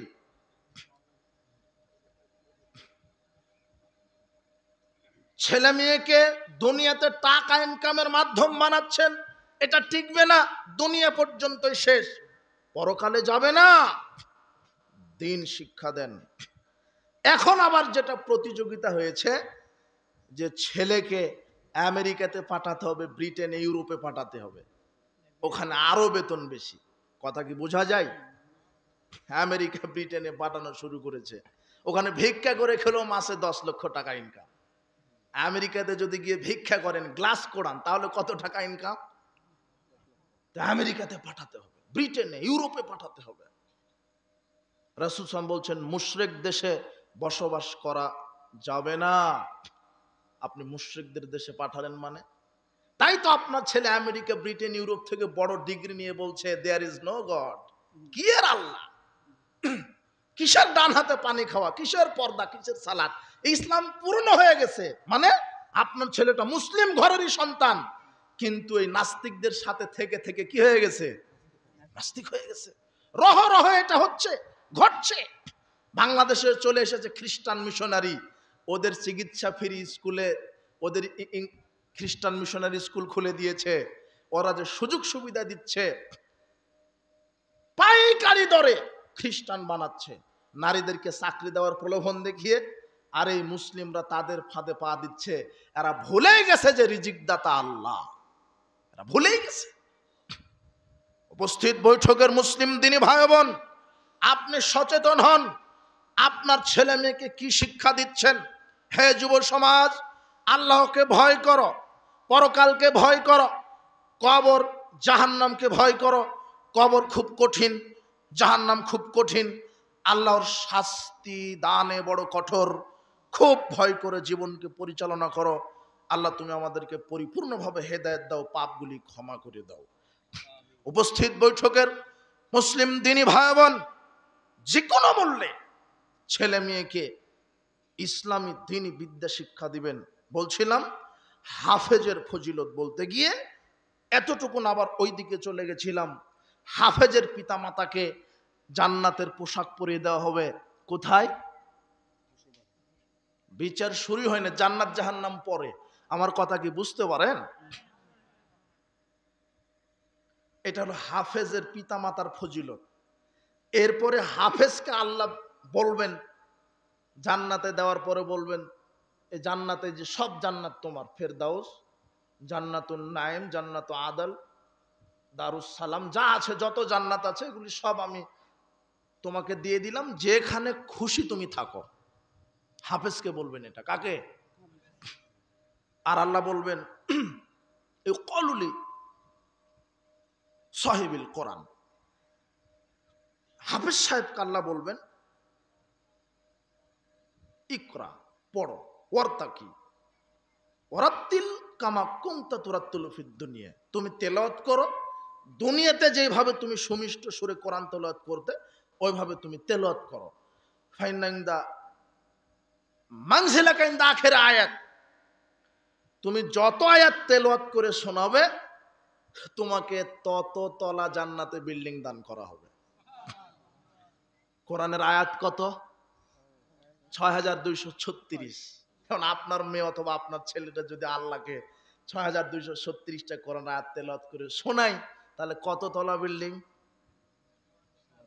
না, বোঝেননি মনে হয়। আর জান্নাতের সব ইট হবে স্বর্ণের। কিসের? স্বর্ণের। সব ইট হবে স্বর্ণ দ্বারা নির্মিত প্রাসাদ। জান্নাতের যত বৃক্ষ থাকবে সব স্বর্ণের, সব স্বর্ণের। রাসূল বলছেন এমনও বৃক্ষ আছে যে দ্রুতগামী ঘোড়া 3 দিন 3 রাত বৃক্ষের এই পাশ থেকে ওই পাশ ছুটে যাবে, তাও বৃক্ষের ছায়া অতিক্রম করতে পারবে না। এত বিশাল বিশাল বৃক্ষ। আঙুর, বেদেনা, কমলা, না চাও অন্তরে কল্পনা করতে দেরি, সামনে আসতে দেরি নাই। সুন্দর কিশোরীরা সামনে পরিবেশন করবে জান্নাত। এত সুন্দর জান্নাত। ইযা রাআইতা সাম্মা রাআইতা নাঈমা ওয়া মুলকান কাবীরা। যেদিকেই তাকাও জান্নাতে শুধু নিয়ামত আর নিয়ামত। দুধের ঝর্ণা, সুমিষ্ট পানির ঝর্ণা, সুমিষ্ট শরাবের ঝর্ণা। জান্নাতের তলদেশ থেকে নহর প্রবাহিত হবে। এত সুন্দর জান্নাত। যারা জান্নাতে যাবে তারা কখনো বুড়ো হবে না, বৃদ্ধা হবে না। তারা কখনো বুড়ো হবে না, তারা কখনো বৃদ্ধা হবে না। বয়স 30 থেকে 33 এরকম থাকবে। চিরকুমারী, অমর। তারা মরবে না। খুলুদুন লা মাউতা। আল্লাহ বলবেন জান্নাত দেওয়ার পরে যাও জান্নাতে চিরকাল থাকো, তোমাদের আর কোনো দিন মরণ হবে না। চিরদিন থাকো, কোনো দিন আর তোমাদের মরণ হবে না। মৃত্যুকে আমি ধ্বংস করে দিলাম, যাও চিরদিন থাকো। তারা হবে যুবক যুবতী, তারা বুড়ো হবে না। পেশাব পায়খানা হবে না, জ্বর আসবে না, মাথা ব্যথা হবে না, শরীর থেকে দুর্গন্ধযুক্ত ঘামও বের হবে না, রৌদ্রের তাপ জ্বালাতন করবে না। তারা হেলান দিয়ে স্বর্ণের তার দ্বারা বানানো খাটিয়ার উপরে, চেয়ারের উপরে তারা ঠেস দিয়ে বসে থাকবে। আঙুর বাগান, কলা বাগান, কাদি কাদি কলা বাগান ঘুরবে আর খাবে, বিচরণ করবে। শুধু শান্তি আর শান্তি। রৌদ্রের তাপ নেই, ঠান্ডার জ্বালাতন নেই। এই জান্নাত যুবক তোমার জন্য অপেক্ষা করছে। জিনা, মদ পান করে এই জান্নাত হবে না। উলঙ্গ নারীর পিছনে ছুটে এই জান্নাত হবে না। জোয়ার আড্ডায় রাত নিবারণ করলে, রাত অতিবাহিত করলে এই জান্নাত হবে না। আজানের পরে মসজিদে না গেলে এই জান্নাত হবে না। বোকা যুবক, যেই ঈমান এখন আজানের পরে তোমাকে মসজিদে নিয়ে যেতে পারছে না, ওই ঈমান কি মরার পরে জান্নাতে নিয়ে যেতে পারবে? বুঝো, তুমি কি বুঝো? যে ঈমান তোমার সিগারেটের আগুন নিভাতে পারছে না, সেই ঈমান কি জাহান্নামের আগুন নিভাবে? হয় এটা কি করে হয়? আশ্চর্য কথা। খুব সাবধান। এতটুকুন বলে ইলমে দ্বীন শিক্ষার গুরুত্ব এই দিকে রাখলাম। খুব সংক্ষেপে, খুব সংক্ষেপ। সালাত, সালাতের পূর্ব শর্ত।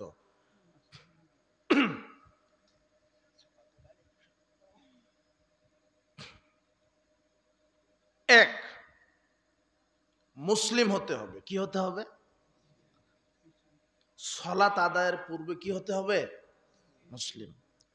কিভাবে মুসলিম হয়? আশহাদু আল্লা ইলাহা ইল্লাল্লাহু ওয়া আশহাদু আন্না মুহাম্মাদান আবদুহু ওয়া রাসূলুহু। এই কালেমা পাঠ করার মাধ্যমে আপনি কি হয়ে গেলেন? এখন মুসলিম। মুসলিম ঈমান আনার সাথে সাথে ইসলামের যে প্রথম ইবাদত সেটা হলো কি? সালাত। তাহলে আগে মুসলিম হলেন। কিন্তু আপনি কি মুসলিম আছেন? এদেশের মানুষ অজু ভঙ্গের কারণ জানে, এদেশের মানুষ সিয়াম ভঙ্গের কারণ জানে, এদেশের মানুষ সালাত ভঙ্গের কারণ জানে, কিন্তু ঈমান ভঙ্গের কারণ জানে না। কথা বুঝেননি মনে হয়। অজু করে মসজিদের বারান্দাতে পা দিয়েছেন, বায়ু নিরসন হয়েছে, অজু আছে না? জুমার দিন গোসল করেছেন, পাগড়ি টুপি আলখাল্লা পড়েছেন, জুব্বা পরেছেন, দামি আতর সেন্ট মেখেছেন, সরিষার তেল মেখেছেন, সব ঠিক আছে, পোশাক সুন্দর, কিন্তু বারান্দাতে পা দিয়েলেই ওই সময়তে বায়ু ছুটে গেল, তাহলে অজু আছে? কেন নাই? এত সুন্দর করে গোসল দিলেন, আলখাল্লা পড়েছেন, অজু নাই? কি হয়ে গেছে? সিয়াম রেখেছিলেন, সূর্য ডুবতে আর 1 মিনিট বাকি, 1 গ্লাস পানি পান করে নিলেন, সিয়াম আছে না? না, 99% আছে তো। এক মিনিট ছিল যে। আশ্চর্য। তার মানে আপনি অটল যে সিয়াম কি না। সালাতে দাঁড়িয়েছেন, তাকবীরে তাহরিমা দিয়ে সূরা ফাতিহা পাঠ করছেন, এমন সময় আপনার পাশে একজন আসলো, তখন আপনি বলছেন আসসালামু আলাইকুম রহমতুল্লাহ, চাচাজি কেমন আছেন? সালাত আছে না গেছে? তার মানে এটা সালাত ভঙ্গের কি কারণ। এক গ্লাস পানি খেয়ে নিলেন, ওটা সিয়াম ভঙ্গের কি কারণ।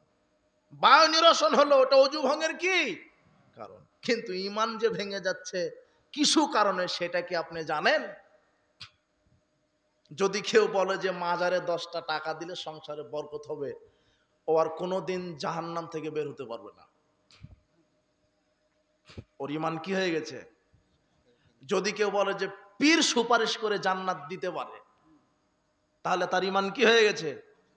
যদি কেউ বলে যে পীর মানুষের পাপ ক্ষমা করতে পারে, যদি কেউ বলে যে পীর ওলিয়া উলিয়া মানুষকে হেদায়েত দিতে পারে, তাহলে তার ঈমান কি?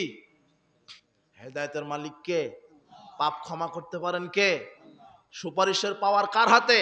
সন্তান দিতে পারে কে? রিজিক কার হাতে? সমস্ত ক্ষমতার উৎস কে? জনগণ। হ্যাঁ, আল্লাহ। তাই আপনি যে নেতার পিছনে ছুটেন, ও যে বলছে যে আমি শরিয়া আইন আমরা বিশ্বাস করি না, কথা বুঝেননি মনে হয়। মনে করেছেন যে শুধু জুমার দিনে সালাত আদায় করব, মসজিদে রমাদানে সিয়াম পালন করব, আর টাকা আছে হজ মৌসুমে হজ করব, তাহলেই মুসলিম। জি না, যার বিধানে সালাত আদায় করবেন তার বিধানে রাজনীতিও করা লাগবে।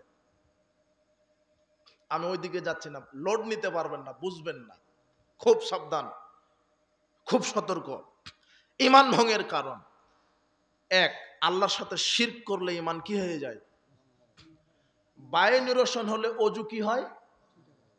আল্লাহর সাথে শিরক করলে কি নষ্ট হয়? ঈমান। শিরক কি? আল্লাহর সমকক্ষ কাউকে নির্ধারণ করা। একমাত্র সেজদা পাওয়ার মালিক কে? মাজারে কবরে সেজদা করলেন, তাহলে ঈমান কি হয়ে গেল? সন্তান দিতে পারে কে? পীর সাহেবকে বললেন। আরে পীর কেন? বলছে যে পীরের পোশাক কচ্ছপকে রুটি খাওয়ালে স্ত্রীর পেটে বাচ্চা চলে আসবে। পীর যেই পুকুরে গোসল করে, ওই পুকুরের পানি খাওয়ালে স্ত্রীর পেটে বাচ্চা চলে আসবে। কি আকীদা আপনার! আপনি কিন্তু তাহাজ্জুদও পড়েন, হজ মৌসুমে হজও করেন, আপনি আবার হাসছেন। আশ্চর্য কথা। আরে পীরের দরগায় গরু খাসি কেন? আল্লাহর নবী বলছেন, শোনো সাহাবীগণ, দাখালা রাজুলুন নারা ফি জুবাবিন ওয়া দাখালা রাজুলুল জান্নাতা ফি জুবাবিন। এক ব্যক্তিকে আল্লাহ জাহান্নামে দিয়েছে একটা মাছির কারণে, আরেকজন ব্যক্তিকে আল্লাহ জান্নাত দিয়েছে একটা মাছির কারণে। সাহাবীগণ বুঝতে পারলেন না, কাইফা যাকা, আল্লাহর নবী কিভাবে এটা হলো, কিভাবে সম্ভব? তখন আল্লাহর নবী বলছেন, মারা রাজুলানে মুসলিমানে আলা কওমিন, দুজন মুসলিম একটা এলাকার পাশ দিয়ে যাচ্ছিল। ইয়াকিফুনা আনা সানামিন লাহুম, ওই এলাকার কিছু নেতা নেত্রী, কিছু খানকার মাজারের কিছু টুপিওয়ালা, দাড়িওয়ালা, পাগড়িওয়ালা, এই ভণ্ড আলেম, প্রতারক আলেম, তারা একটা খানকা মাজার মূর্তি তৈরি করে রেখেছে। রেখে দুইজন মুসলিমকে বলছে, কর্রিব আলী সানামিনা কুরবানান, এই খানকায়, এই মাজারে, এই খাম্বাই, এই মূর্তির সামনে কিছু কুরবানি করো, কিছু মানত করো, কিছু নজর নেওয়াজ দাও, কিছু দান করো। তখন একজন বলছে, আমার কাছে তো কিছুই নাই, আমি কি দান করব? তখন ওই নেতারা বলছে, লাউ কুনতা দুবাবান, যদি একটা মাছি পাও অন্তত মাছি দান করো, না হলে রাস্তা দিয়ে তোমাদেরকে যেতে দিব না। ফাখাদা দুবাবান, এক ব্যক্তি একটা মাছি ধরলেন, ফালকাহু আলা সনাম, মাছিটা ওই মূর্তির সামনে মানত করলেন, ওই খাম্বার সামনে।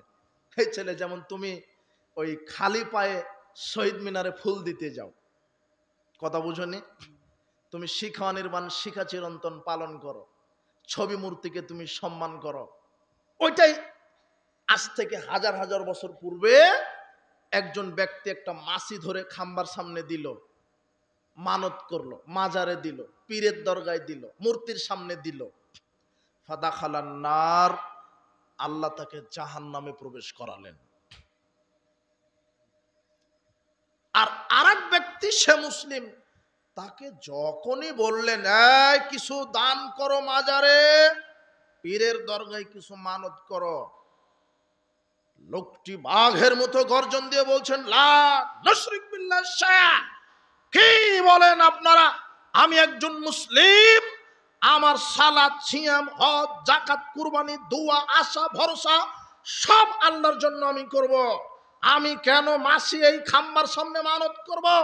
এই খাম্বা কি উপকার করতে পারে? এই ছবি মূর্তি, এই মাজার, এই মরা পীর এ কি উপকার করতে পারে? আমি এখানে মানত করব না। আমি কেন এই মরা পীরের আস্তানায়, মাজারে, খানকায় দান করব? এ কি উপকার করতে পারে? নেতারা রাগান্বিত হয়ে ফাকুতেলাহু, তাকে চিরে দ্বিখণ্ডিত করে হত্যা করলো। ফাদাখালাল জান্নাহ, লোকটি আল্লাহর সাথে শিরক না করার কারণে আল্লাহ তাকে জান্নাত দিয়ে দিলেন। সুবহানাল্লাহ। লা তুশরিক বিল্লাহ ইন কুতিলতা ওয়া হুররিকতা, আল্লাহর নবী বলছেন, জ্বালিয়ে দেওয়া হলে, হত্যা করা হলেও তুমি আল্লাহর সাথে শিরক করো না। কবর পূজা শিরক, মাজার পূজা শিরক, খানকা পূজা শিরক, পীর পূজা শিরক। কবরে আগরবাতি দিলে শিরক হয়, মোমবাতি দিলে শিরক হয়, লাল চাদর জ্বালালে শিরক হয়, কবরবাসীর উসিলায় কিছু চাইলে শিরক হয়, পীরের উসিলায় মুক্তি কামনা করলে শিরক হয়, পীর মানুষের কল্যাণ করতে পারে, এটা শিরক হয়। কবরে নজর নেওয়াজ দিলে শিরক হয়, কবরবাসীর উসিলায় সুপারিশ কামনা করলে শিরক হয়, পীরকে সন্তুষ্ট করার জন্য গরু, খাসি, মোরগ নজর নেওয়াজ দিলে শিরক হয়। পীর মানুষের পাপ ক্ষমা করতে পারে, আকীদা শিরক। পীরের হাতে মুরিদ হলে পীর হেদায়েত দিতে পারে, এ হলো মুশরিক হয়, এটা শিরক হয়। পীর সুপারিশ করে জান্নাত দিতে পারবে, এই আকীদা শিরক হয়। বিশ্বাস করেন হে মুসলিম দিনী ভাই, হে আমার জাতি, পীরের কোনো ক্ষমতা নেই। মরা পীর হোক, জিন্দা পীর হোক, আপনার কল্যাণ অকল্যাণের কোনো ক্ষমতা নেই। কল্যাণ অকল্যাণের মালিক কে? হায়াত মৌতের মালিক কে? সারা পৃথিবীর সব পীর যদি একত্রিত হয়, আপনার মাথার একটা কালো চুল সাদা করার ক্ষমতা রাখে না। সে আবার আপনার কি করবে? আশ্চর্য কথা। আর আল্লাহ যদি বলে কালো চুল সাদা নয়, চুলই রাখবো না, তাহলে সম্ভব না? ওটা হচ্ছেন আল্লাহ, উনি হচ্ছেন আল্লাহ। তোমার পীর কি করতে পারে?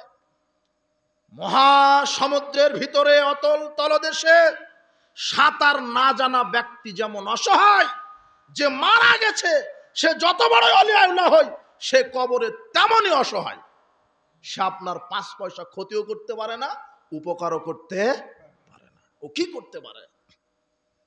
পৃথিবীর ইতিহাসে সর্বশ্রেষ্ঠ মহামানব, সর্বশ্রেষ্ঠ নবী রাসূল মুহাম্মদ সাল্লাল্লাহু আলাইহি সাল্লাম, তিনি যখন মারা গেলেন, সাহাবীরা তার কবরের কাছে গিয়ে তার উসিলায় কিছু চাননি। চেয়েছেন? একটা দলিল নাই, প্রমাণ নাই। তার কবরে যদি সর্বশ্রেষ্ঠ মানুষ মুহাম্মদ সাল্লাল্লাহু আলাইহি সাল্লাম, তার সাহাবীরা, তাদের কবর পড়ে আছে, বুঝাই যায় না কবর না রাস্তা। আর আপনার 30 বছর ধরে পেশাব করে পানি নেয় না, চুল পাটের ফেসার মতো জটলা, এ মারা গেছে, মিনার তৈরি করে পূজা করছে। গাধা মুসলমানেরা। সাহাবীদের কবরে একটা পাথরের ঢিলা পাবেন না। মাজার যদি তৈরি করা যায় হতো, তাহলে সাহাবীদের চাইতে সৎ সন্তান পৃথিবীতে কেউ ছিল? তাহলে তাদের কবর সোনা দিয়ে মুড়িয়ে দিত না? আছে? রাসূলের কবরে সেজদা করা হয়, পূজা করা হয়, যেখানে তার কবরে চাওয়া জায়েজ নাই, তার উসিলায় চাওয়া জায়েজ নাই। এই হাজী সাহেব শোনেন, আপনার হজ নয়, ঈমান বাতিল হয়েছে। হাজী সাহেব মক্কাতে হজ করে বলছে, জানটা কান্না করছে, ফেটে যাচ্ছে একটু। নবীর কবর, কবর তো বলে না, রওজা বলে, অথচ নবীর কবর। রওজা হলো রাসূল সাল্লাল্লাহু আলাইহি সাল্লামের ঘর, আয়েশা রাদিয়াল্লাহু আনহার ঘর, আর মেম্বারের মাঝখানের জায়গাটা রওজা। আর রাসূলের কবর কবরই। আপনি হজ করে বলছেন যে যাই একটু নবীর কবরে গিয়ে একটু নবীর কাছে সুপারিশ চাই। যদি আপনি বলেন, ইয়া রাসূলুল্লাহ, আপনি আমাকে সুপারিশ করেন, আপনি ছাড়া কে জান্নাতে নিয়ে যেতে পারে, আপনার সুপারিশের আমি ভরসা করছি, তাহলে আপনি মুশরিক। তাহলে আপনি কি? নবীর কাছে সুপারিশ চাইতে পারবেন না। বাক্যটা এইভাবে বলতে হবে, দেখেন, আল্লাহ তুমি আমার জন্য নবীর সুপারিশ তুমি কবুল করো, সুবহানাল্লাহ। বাক্যটা এইভাবে হবে, কথা বোঝেননি মনে হয়। আর হাজী সাহেব গিয়ে বলছেন, ইয়া রাসূলুল্লাহ আপনি আমাকে সুপারিশ করেন। ওর হজ বাতিল নয়, কি বাতিল? ইমানি বাতিল, ইমানি বাতিল। খুব সাবধান, শিরক বিপদ সীমার উপর দিয়ে যাচ্ছে। এদেশের মানুষ শিরক বেদাতি করে ধর্ম মনে করে, হেদায়েত পাবে কোথায়? জেনাকার জেনা করে পাপ মনে করে, মদখোর মদ খায় পাপ মনে করে, দুর্নীতিবাজ দুর্নীতি করে পাপ মনে করে, এদের হেদায়েতের আশা আছে। কিন্তু এদেশের এই কানা এক শ্রেণীর অন্ধ মুকাল্লিদরা শিরক বেদাত করে ধর্ম মনে করে, এদের হেদায়েতের কোনো সুযোগ নাই। আল্লাহ এদেরকে হেদায়েত দান করুন, বলেন আমিন। হেদায়েত দান করুন। উপস্থিত বৈঠকের মুসলিম দিনী ভাই বোন, সাবধান, কোন কবরবাসী আপনার 5 পয়সা উপকার করতে পারে না, কোন মাজার খানকা ওলিয়া উলিয়া আপনার উপকার করতে পারে না। আপনার এই যে আগামীকাল শুরু হবে বাংলাদেশে ঈদে মিলাদান নবী, এদের আকীদা, এরা মিলাদ মাহফিল করবে, জশ্নে জুলুস করবে, র্যালি করে বেড়াবে, আরে ট্রাকে করে রসুলের মহব্বত এরা বিলি করবে। শেষে বিরিয়ানি জিলাপি খেয়ে বলবে ইয়া নবী সালাম আলাইকা, ইয়া হাবিব ইয়া রাসূল সালাম আলাইকা। বছরে একটা দিন মহব্বত দেখায়, জি না, এটা রসুলের সাথে প্রতারণা গাদ্দারি ছাড়া আর কিছুই নয়। ঈদে মিলাদান নবী পালন করে স্পষ্ট বেদাত, আবার শিরক। কেন? রাসূল সাল্লাল্লাহু আলাইহি ওয়াসাল্লাম নিজে করেননি, করতে বলেননি, সাহাবারা করেননি, তাবিঈগণ করেননি, তাবেঈন করেননি, সালাফি বিদ্যান কেউ করেননি। এর ব্যাপারে একটা জাল হাদিসও নাই। রাসূল সাল্লাল্লাহু আলাইহি ওয়াসাল্লাম জন্মগ্রহণ করেছেন সোমবার, এই বারটা ঠিক আছে, কিন্তু কোনো তারিখ উল্লেখ নেই। আপনি তারিখ নিজের মতো করে উদযাপন করলেন, আপনার মন গড়া একটা জাল বর্ণনাও নেই, আপনি নিজের মতো করে ঈদে মিলাদান নবী পালন করছেন, আর বলছে যে সব ঈদের বড় ঈদ ঈদে মিলাদান নবী। একেবারে ডাহা নগদ একটা জালিয়াতি, প্রতারণা, মিথ্যা কথা ছাড়ার কিছু নয়। অথচ আল্লাহর নবী মদিনাতে ঢুকেই বলছেন, তোমাদের জাহেলি যত খেলাধুলা আছে, দিন আছে, সব বাতিল করে দিলাম। কাদ আবদালাকুল্লাহু বিহিমা খায়রাম মিনহুমা, আল্লাহ সব বাতিল করে দিয়ে তোমাদেরকে 2টা দিন দিয়েছে, পালন করো। ইয়াউমাল ফিতর, ইয়াউমাল আযহা। এক হচ্ছে ঈদুল ফিতর, আর একটা কি? ঈদুল আযহা। এই 2টা ঈদ, এই 2টা ঈদ মুসলমান পালন করবে। কিন্তু এই কাঠমোল্লা বেদাতিরা বলছে না, এদের চাইতে বড় ঈদ ঈদে মিলাদান নবী। ঈদে মিলাদান নবী, এই দিন তারা জশ্নে জুলুস করে, শিরকি কবিতা বর্ণনা করে। তারা বলবে, দেখবেন, তুমি হে নূরের নবী, নিখিলে ধ্যানের ছবি, তুমি না এলে দুনিয়ায় আধারে ডুবিত সবই, তুমি হে নূরের নবী। এদের আকীদা হলো নবী কিসের তৈরি? নূরের তৈরি। এটা বললেই মুশরিক। শোনেন, আল্লাহ বলছেন, কুল ইন্নামা আনা বাশারুম মিসলুকুম, মুহাম্মদ তুমি বলো আমি তোমাদের মতোই মানুষ। এটা কাহাফের আয়াত। সূরা রুমের 20 নম্বর আয়াতে বলছেন, ওমিন আয়াতিহি আন খালাকাকুম মিন তুরাব, নবীর উপরে আল্লাহ আয়াত নাজিল করে বলছেন, মুহাম্মদ আমার অনেক নিদর্শন, এর মধ্যে একটা নিদর্শন হচ্ছে খালাকাকুম মিন তুরাব, আমি তোমাদেরকে সৃষ্টি করেছি মাটি থেকে। সুবহানাল্লাহ। নবী কিসের তৈরি? মাটির তৈরি। ওরা নূরের তৈরি। দলিল দিচ্ছে কোরআন থেকেই, কদ জাআকুম মিনাল্লাহি নূরুন ওয়া কিতাবুম মুবিন, আল্লাহর পক্ষ থেকে এসেছে নূর আর সুস্পষ্ট কিতাব। এই নূর মানে মুহাম্মদ। হ্যাঁ, নূর মানে মুহাম্মদ, মেনে নিলাম। নূর মানে তিনি আলোকিত নবী। জাহেলি যুগে এসে কোরআন সুন্নাহ দ্বারা তিনি অন্ধকার যুগকে কি করেছেন? আলোকিত। এটা তার উপাধি, কিন্তু তিনি নূরের সৃষ্টি, নূর দ্বারা সৃষ্টি। এটা কোরআনেরও কথা নয়, হাদিসেরও কথা নয়। অথচ রাসূল বলছেন, খুলিকাতিল মালাইকাতু মিন নূর, ফেরেশতারা নূর দ্বারা সৃষ্টি। কারা? ফেরেশতা। আয়েশা রাদিয়াল্লাহু তাআলা আনহা বলছেন, রাসূল সাল্লাল্লাহু আলাইহি ওয়াসাল্লাম বলছেন, ফেরেশতারা নূরের তৈরি। খুলিকাল জান্নু মিন মারিজিম মিন নার, জিনেরা আগুন দ্বারা তৈরি। খুলিকা মিন মাউসিফালাকুম, আর আদম মাটির তৈরি। আল্লাহ রাসূল বলছেন, ওয়ান্নাসু বানু আদম, সারা পৃথিবীর সব মানুষ আদমের সন্তান। খালাকাল্লাহু আদামা মিন তুরাব, আর আদমকে আল্লাহ তৈরি করেছেন মাটি থেকে। সমস্ত মানুষ কিসের তৈরি? মূল হচ্ছে মাটি। আদমকে আল্লাহ মাটি থেকে সৃষ্টি করেছেন, আর আদম থেকে সব মানুষকে সৃষ্টি করেছেন। তার মানে আদমের সন্তান মুহাম্মদ সাল্লাল্লাহু আলাইহি সাল্লাম, তার মানে মুহাম্মদ সাল্লাল্লাহু আলাইহি সাল্লাম কিসের তৈরি? মাটির। এই যুক্তি, খোঁড়া অন্ধ যুক্তি দিয়ে নূরের তৈরি বললে মর্যাদা বাড়ানোর চাইতে কমিয়ে দেওয়া হলো। কথা বুঝেছেন কি? এইভাবে অন্ধ যুক্তি দিয়ে কোরআন হাদিস বিকৃত করে মিলাদ কিয়াম মিলাদুন্নবী পালন করছে। এই দিন তারা যত জাল বানর শিরকি কথা তারা বলে, এরা বলে আল্লাহর নূরে মোহাম্মদ পয়দা, মোহাম্মদের নূরে সারা জাহান পয়দা। নাউজুবিল্লাহি মিন যালিক। আল্লাহ বলে যে হে নবী, তোমাকে সৃষ্টি না করলে আমি কিছুই সৃষ্টি করতাম না। অথচ বানোয়াট ভিত্তিহীন কথা। এই দিনে তারা যত মিথ্যা বানোয়াট কথা তারা বলবে, এই দিনে বলবে নবীর অন্ধ ভক্তি দেখাতে গিয়ে শিরকি বেদাতি কথা তারা বলে। তারা বলে যে রাসূল সাল্লাল্লাহু আলাইহি সাল্লাম যখন মেরাজে গেলেন, আল্লাহ বললেন তোমার জুতা মোবারক খুলো, খুলে আরশে উঠো, যাতে করে আমার আরশ গর্বিত হয়ে যায়। কত ভক্তি দেখাতে গিয়ে তারা মিথ্যা বানোয়াট কথা বলছে।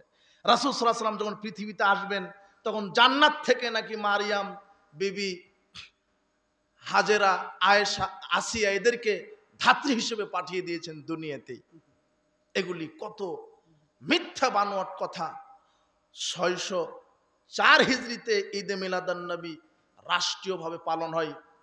ইরাকের এরবল শহরের গভর্নর আবু সাইদ মুজাফফরউদ্দিন কুকুবুরি, এই ব্যক্তিটি 604 হিজরিতে প্রথম মিলাদুন্নবী পালন করে। কখন? আর রাসূল সাল্লাল্লাহু আলাইহি ওয়াসাল্লাম মারা গেছেন 11 হিজরিতে। উনি মারা যাওয়ারও প্রায় 600 বছর পরে তিনি রাষ্ট্রীয়ভাবে এটা চালু করলেন। কেন জানেন? আর একটা তথ্য আপনাকে দিই।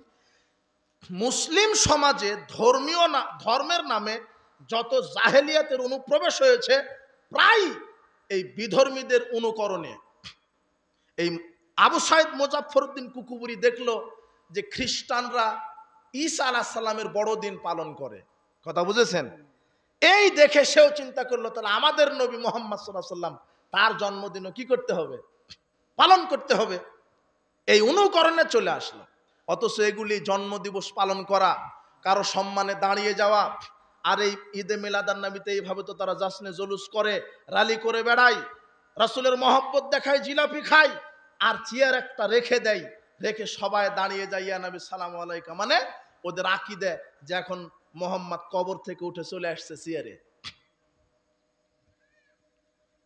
একসাথে অন্তত হাজার হাজার লক্ষ জায়গাতে ঈদে মিলাদুন্নবী হবে। তো রাসূল সাল্লাল্লাহু আলাইহি ওয়াসাল্লাম কিভাবে জানলেন যে আগামীকাল বগুড়া সারিয়াকান্দি অমুক মাঠে ঈদে মিলাদুন্নবী হবে, আমি এখন কবর থেকে উঠে ওখানে চেয়ারে গিয়ে বসি? কথা বুঝেননি মনে হয়। ও তো গায়েব জানে না। গায়েব কে জানে? আল্লাহ। আশ্চর্য কথা। একটা শিরক, একে তো বিদআত, একে তো আকীদা শিরক। কেননা কোনো মানুষ মরার পরে হাজির হতে পারে, কেউ যদি বিশ্বাস করে সে কি হয়ে যাবে? মুশরিক। এই জন্য সাবধান এরকম বেদাতি। আমরা রাসূল সাল্লাল্লাহু আলাইহি ওয়াসাল্লামকে একদিনের জন্য মহব্বত করি না। রাসূল সাল্লাল্লাহু আলাইহি ওয়াসাল্লামকে ভালোবাসতে হবে তার সুন্নাহ পালন, সুন্নাহ বাস্তবায়নের মাধ্যমে। সমাজে, রাজনীতিতে, অর্থনীতিতে, পারিবারিক নীতিতে, রাষ্ট্রীয় জীবনে, সামাজিক জীবনে, ব্যক্তি জীবনে, সালাত, সিয়াম, হজ, যাকাত, সার্বিক জীবনে রাসূলের সুন্নাহ মানার মাধ্যমেই আমরা রাসূলকে ভালোবাসি। বলেন আলহামদুলিল্লাহ। আমরা একদিনের জন্য নয়। সুতরাং এই বেদাতি, এই ঈদে মিলাদুন্নবী এটা স্পষ্ট বেদাত। সরকারিভাবে এটাকে বন্ধ করে দিতে হবে। আল্লাহ যেন কবুল করে। বলেন ইনশাআল্লাহ। আমিন। বলেন আমিন। বলছিলাম উপস্থিত বৈঠকের মুসলিম দিনী ভাই বোন, একটু লম্বা হয়ে গেল। সালাতের পূর্ব শর্ত আমি বলতে চাইছিলাম এক, কি হতে হবে? মুসলিম। তো এখন দেখেন আপনি মুসলিম আছেন কিনা। 2 নম্বর পূর্ব শর্ত, জ্ঞান সম্পন্ন হতে হবে। কি হতে হবে? জ্ঞান। পাগলের উপরে কোনো ইবাদত ফরজ নয়। 3, বালেগ হতে হবে, বয়স প্রাপ্ত হতে হবে। রাসূল বলছেন রুফিয়াল কালাম আন সালাসাতিন, 3 শ্রেণীর মানুষের উপর থেকে আল্লাহ কলম উঠিয়ে নিয়েছেন। আনিন নাঈম হাত্তা ইয়াস্তাইকিযা, ঘুমন্ত ব্যক্তি, জাগ্রত না হওয়া পর্যন্ত তার উপর থেকে কলম উঠিয়ে নিয়েছে। ঘুমে আপনি যা করেন পাপও লেখা হবে না, নেকিও লেখা হবে না। আনি সবই হাত্তা ইহতালিমা, শিশু বালেগ না হওয়া পর্যন্ত, অনিল মজনুন হাত্তা ইয়াকিল, পাগল জ্ঞান ফেরা না পর্যন্ত, এই 3 শ্রেণীর মানুষের উপর থেকে আল্লাহ কি উঠিয়ে নিয়েছেন? কলম। তাহলে সালাতের প্রথম শর্ত মুসলিম, দ্বিতীয় শর্ত বয়সপ্রাপ্ত, তৃতীয় শর্ত জ্ঞান, চতুর্থ শর্ত দেহ, কাপড় এবং স্থান পাক হতে হবে। কি হতে হবে? দেহ পাক, কাপড় পাক, স্থান পাক। এটা সালাতের কি শর্ত?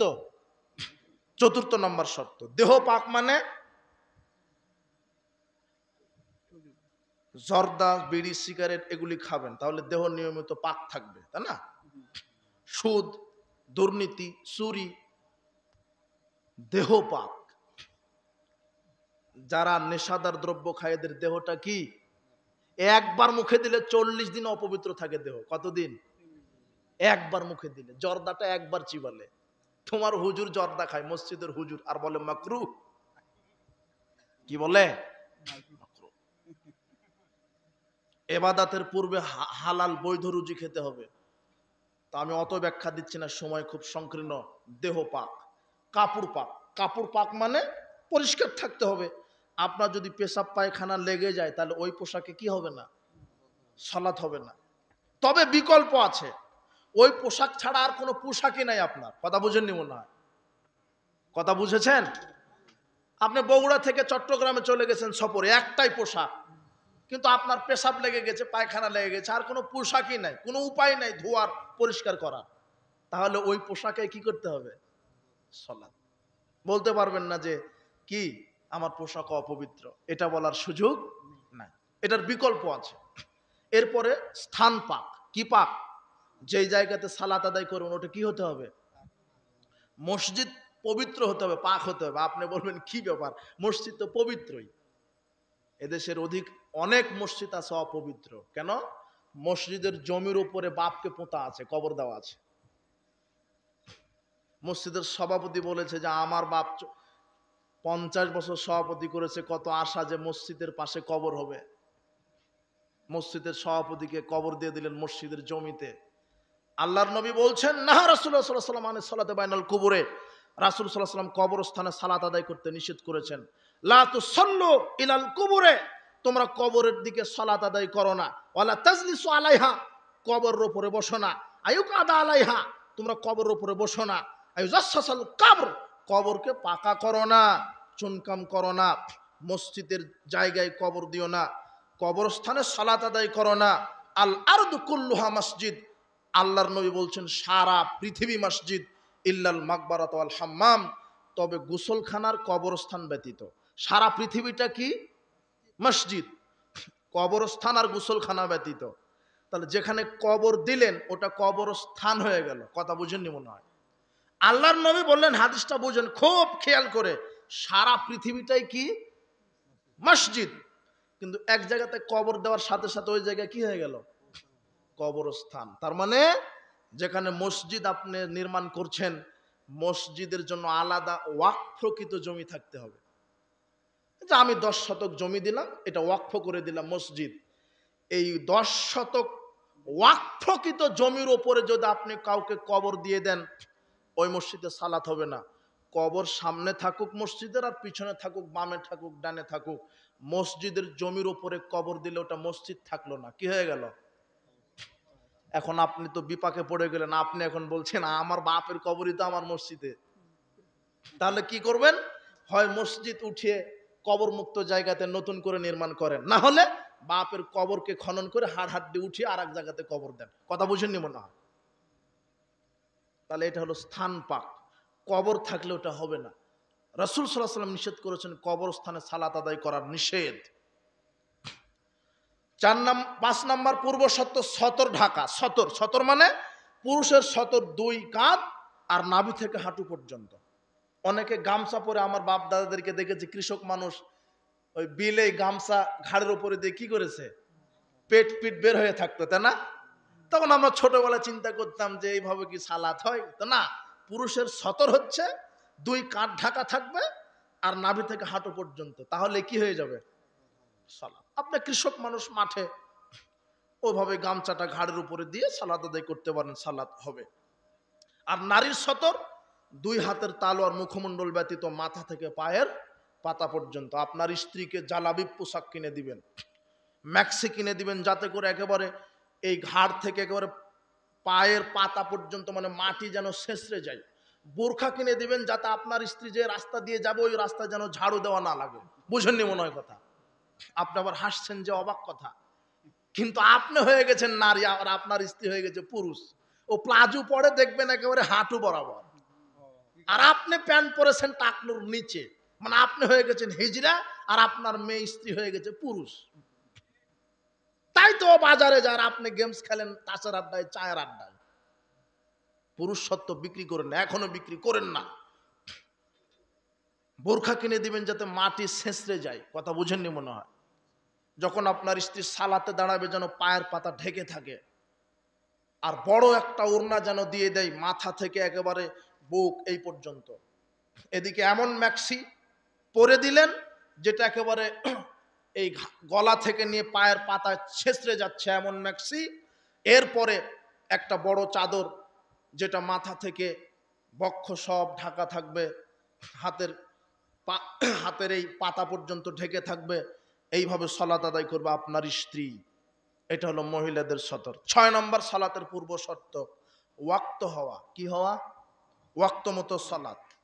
7 নম্বর অজু গোসল তায়াম্মুমের মাধ্যমে পবিত্রতা অর্জন করা। কিসের মাধ্যমে? অজু গোসল তায়াম্মুম। অজু করবেন কিভাবে? 1 মিনিট লক্ষ্য করেন। প্রথমে নিয়াত, যে অজু করছি, প্রত্যেকটা কাজের পূর্বে কি নিয়ত। এখন অজু করব, বসে গেলেন, বিসমিল্লাহ। অজুর শুরুতে কি? লা ওযু লিমান লাম ইয়াজকুর ইসমাল্লাহি তাআলা। যে ব্যক্তি বিসমিল্লাহ বলল না তার অজু হলো না। অজুর শুরুতে কি? শুধু বিসমিল্লাহ। বিসমিল্লাহির রহমানির রহিম নয়, শুধু কি?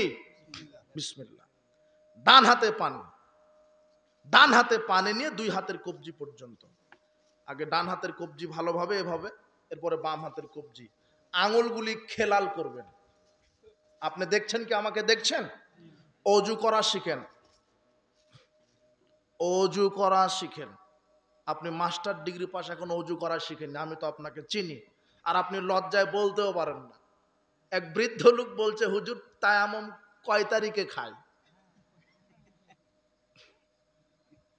মানে ও যুবক বয়সে শুধু শয়তানি বদমাশি করে গেছে, এখন তায়াম্মুম তালাশ করে। আপনি হাসছেন কেন? এখন যদি আমি আপনাকে দাঁড়িয়ে দিই যে ফরজ গোসলের নিয়ম বলেন, কথা বুঝেন কি কিছু? আমি তো আপনাকে লজ্জা দিতে চাচ্ছি না যে ফরজ গোসল, আপনি দাদার বয়সের হয়ে গেছেন। এখন যদি আপনাকে দাঁড়িয়ে বলি ফরজ গোসল কিভাবে করা লাগে, দাঁত বার করে হাসো কেন? তুমি কি বুঝো ফরজ গোসল? মানে রাতে স্বপ্ন দোষ হয়ে গেছে, এখন গোসল কি হয়েছে? স্ত্রীর কাছে গেছিলেন, স্ত্রী মিলন করেছেন, গোসল কি হয়েছে? আপনি তো দাদার বয়সের। এখন যদি আপনাকে দাঁড়িয়ে বলি যে ফরজ গোসলের নিয়ম বলেন, পারবেন? শিখায়নি যে আপনার হুজুর। আপনার হুজুর হেলিকপ্টার নিয়ে আসে, ও তাফসির করে কোরআন থেকে। ও প্রথমে একটা আয়াত আর একটা হাদিস আরবিতে বলে, ও গোটা 2.5-3 ঘন্টা কোনো আয়াত আর হাদিসই নাই। এই রাজনীতিক গরম বক্তব্য, আর ভাল্লুক ওখানে পড়লো, পীর মুরিদ হয়ে পানির উপর দিয়ে আগুনকে পানি করে চলে গেল। এই হলো বক্তব্য। জি না। দেখেন তো, ফরজ গোসল আগে শিখেন। গোসলখানা ঢুকেই 2 হাত কবজি পর্যন্ত ধৌত করবেন। কি করবেন? 2 হাত কবজি পর্যন্ত। গোসলখানা ঢুকেই 2 হাত কবজি পর্যন্ত। এরপর লজ্জাস্থানের নাপাকি ভালোভাবে পরিষ্কার করবেন। এরপর সালাতের অজুর মতো অজু করবেন। কিসের অজুর মতো? এরপর মাথায় 3 বার পানি ঢেলে চুলের গোড়ালিতে পানি পৌঁছিয়ে দিবেন। এরপর সারা শরীর ধৌত করবেন। 5টা বিধান। কয়টা হলো? 1 2 হাত কবজি পর্যন্ত, 2 লজ্জাস্থান পরিষ্কার, 3 সালাতের অজুর মতো অজু, 4 মাথায় 3 বার পানি ঢেলে চুলের গোড়ায় পানি পৌঁছানো, 5 সর্বাঙ্গ ধৌত করা। কয়টা বিধান? 5টা। এটা ফরজ গোসলের নিয়ম। আচ্ছা, আমি অজু শিখাচ্ছিলাম, বিসমিল্লাহ বলে ডান হাতে পানি নিয়ে 2 হাত কবজি পর্যন্ত আঙুলগুলি খেলাল করবেন। আংটি যদি থাকে আংটির ভিতরে আংটি নাড়িয়ে পানি প্রবেশ করাবেন। এরপর 1 অঞ্জলি পানি নিয়ে অর্ধেক মুখে অর্ধেক নাকে, একই সাথে, বুখারীর 195 নম্বর হাদিস, একই সাথে 1 অঞ্জলি পানি নিয়ে অর্ধেক মুখে অর্ধেক নাকে, নাক ভালোভাবে ঝাড়বেন, নাক ভালোভাবে কি করবেন, পরিষ্কার করবেন। এরপর ডান হাতে পানি নিয়ে সমস্ত মুখমণ্ডল, কপালের গোড়া থেকে 2 কানের লতি সহ থুতনির নিচ পর্যন্ত সমস্ত মুখমণ্ডল ভালোভাবে ধৌত করবেন। যাদের দাড়ি আছে দাড়িটা খেলাল করবেন। এরপরে আলাদাভাবে 1 চুল্লি পানি নিয়ে থুতনির নিচে দিবেন। সাহাবীরা এই জিনিসটা দেখে বলছেন, আল্লাহর নবী, আমরা তো দাড়ি খেলাল করলাম, এটাই করলাম, এই মুখমণ্ডল আমরা ভালোভাবে ধৌত করলাম, এরপরে আলাদাভাবে আবার থুতনির নিচে এভাবে দিতে বলছেন কেন? তখন আল্লাহ নবী বলছেন, হাকাযা আমারানি রব্বি, এটাও দিতে আল্লাহ আমাকে আদেশ করেছেন।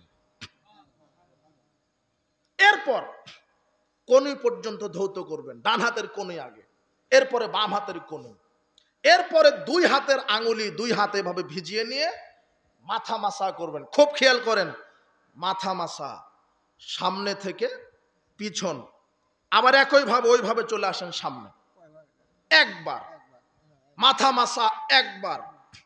এছাড়া অজুর সব অঙ্গ সর্বোচ্চ 3 বার, একবার করে ধোয়া ফরজ, 2 বার ধুতে পারেন, সর্বোচ্চ কয়বার? 3 বার। কিন্তু মাথা মাসা 2 বারও নয় 3 বারও নয়, কয়বার?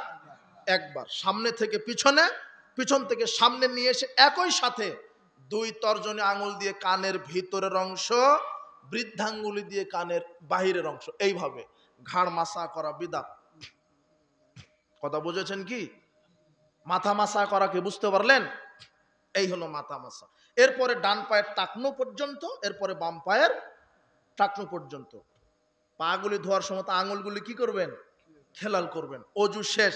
অজু শেষ করার পরে বলবেন, আশহাদু আল্লা ইলাহা ইল্লাল্লাহ ওয়াহদাহু লা শারীকা লাহু ওয়া আশহাদু আন্না মুহাম্মাদান আবদুহু ওয়া রাসূলুহু ফুতিহাত লাহু আবওয়াবিল জান্নাতি তামানিয়া। আল্লাহ বলছেন, অজু করার পরে কালেমা শাহাদাত পাঠ করলে আল্লাহ তার জন্য জান্নাতের 8টি দরজা খুলে দেন। তাহলে অজু হয়ে গেল। এখন তায়াম্মুম। এখন কি? অজু, গোসল, তায়াম্মুমের মাধ্যমে কি অর্জন করতে হবে? পবিত্রতা। তাহলে অজু গেল। অজু ভঙ্গের কারণ কি? প্রচন্ড ঘুমের কারণে অজু ভেঙে যায়। উত্তেজিত অবস্থায় লজ্জাস্থানে হাত দিলে অজু ভেঙে যায়। পেশাব পায়খানা রাস্তা দিয়ে কিছু বের হলে অজু ভেঙে যায়। ওটের গোস্ত খেলে অজু ভেঙে যায়। কয়টা হলো? এই 4টাই। আমরা ছোটবেলাতে যখন মসজিদে যেতাম তখন মুয়াজ্জিন অথবা কিছু ইমামও বলতো, এই খিলখিল করে হাসলে অজু ভেঙে যায়। শোনেননি? দাঁত বের করলে অজু ভেঙে যায়। হাঁটুর উপরে কাপড় উঠলে কি ভেঙে যায়? এই বমন করেছিস অজু ভেঙে গেছে, এই রক্ত বের হয়েছে অজু ভেঙে গেছে। এগুলি একটা অজু ভঙ্গের কারণ নয়। কথা বুঝেননি মনে হয়? কথা কি বুঝেছেন? জি না। আবু দাউদের 195 নম্বর হাদিস, একজন সাহাবী সালাত আদায় করছেন।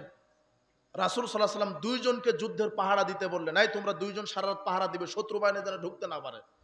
এখন 2 জনের মধ্যে 2 জন চিন্তা করলো, আমরা খামোখা দাঁড়িয়ে থেকে পাহারা দেব কেন? একজন সালাতে দাঁড়ায় আর একজন পাহারা দিক। আমি কিছুক্ষণ সালাত আদায় করব, তারপরে তুমি সালাত আদায় করবে। এইভাবে একজন সালাতে দাঁড়িয়ে গেলেন। সালাতে দাঁড়ায় গেলেন, শত্রু বাহিনী দূর থেকে দেখতে পাচ্ছেন যে কেউ জানি একটা দাঁড়িয়ে আছে, লড়ছে, রুকু করছে, সেজদা করছে। তীর নিক্ষেপ করলেন।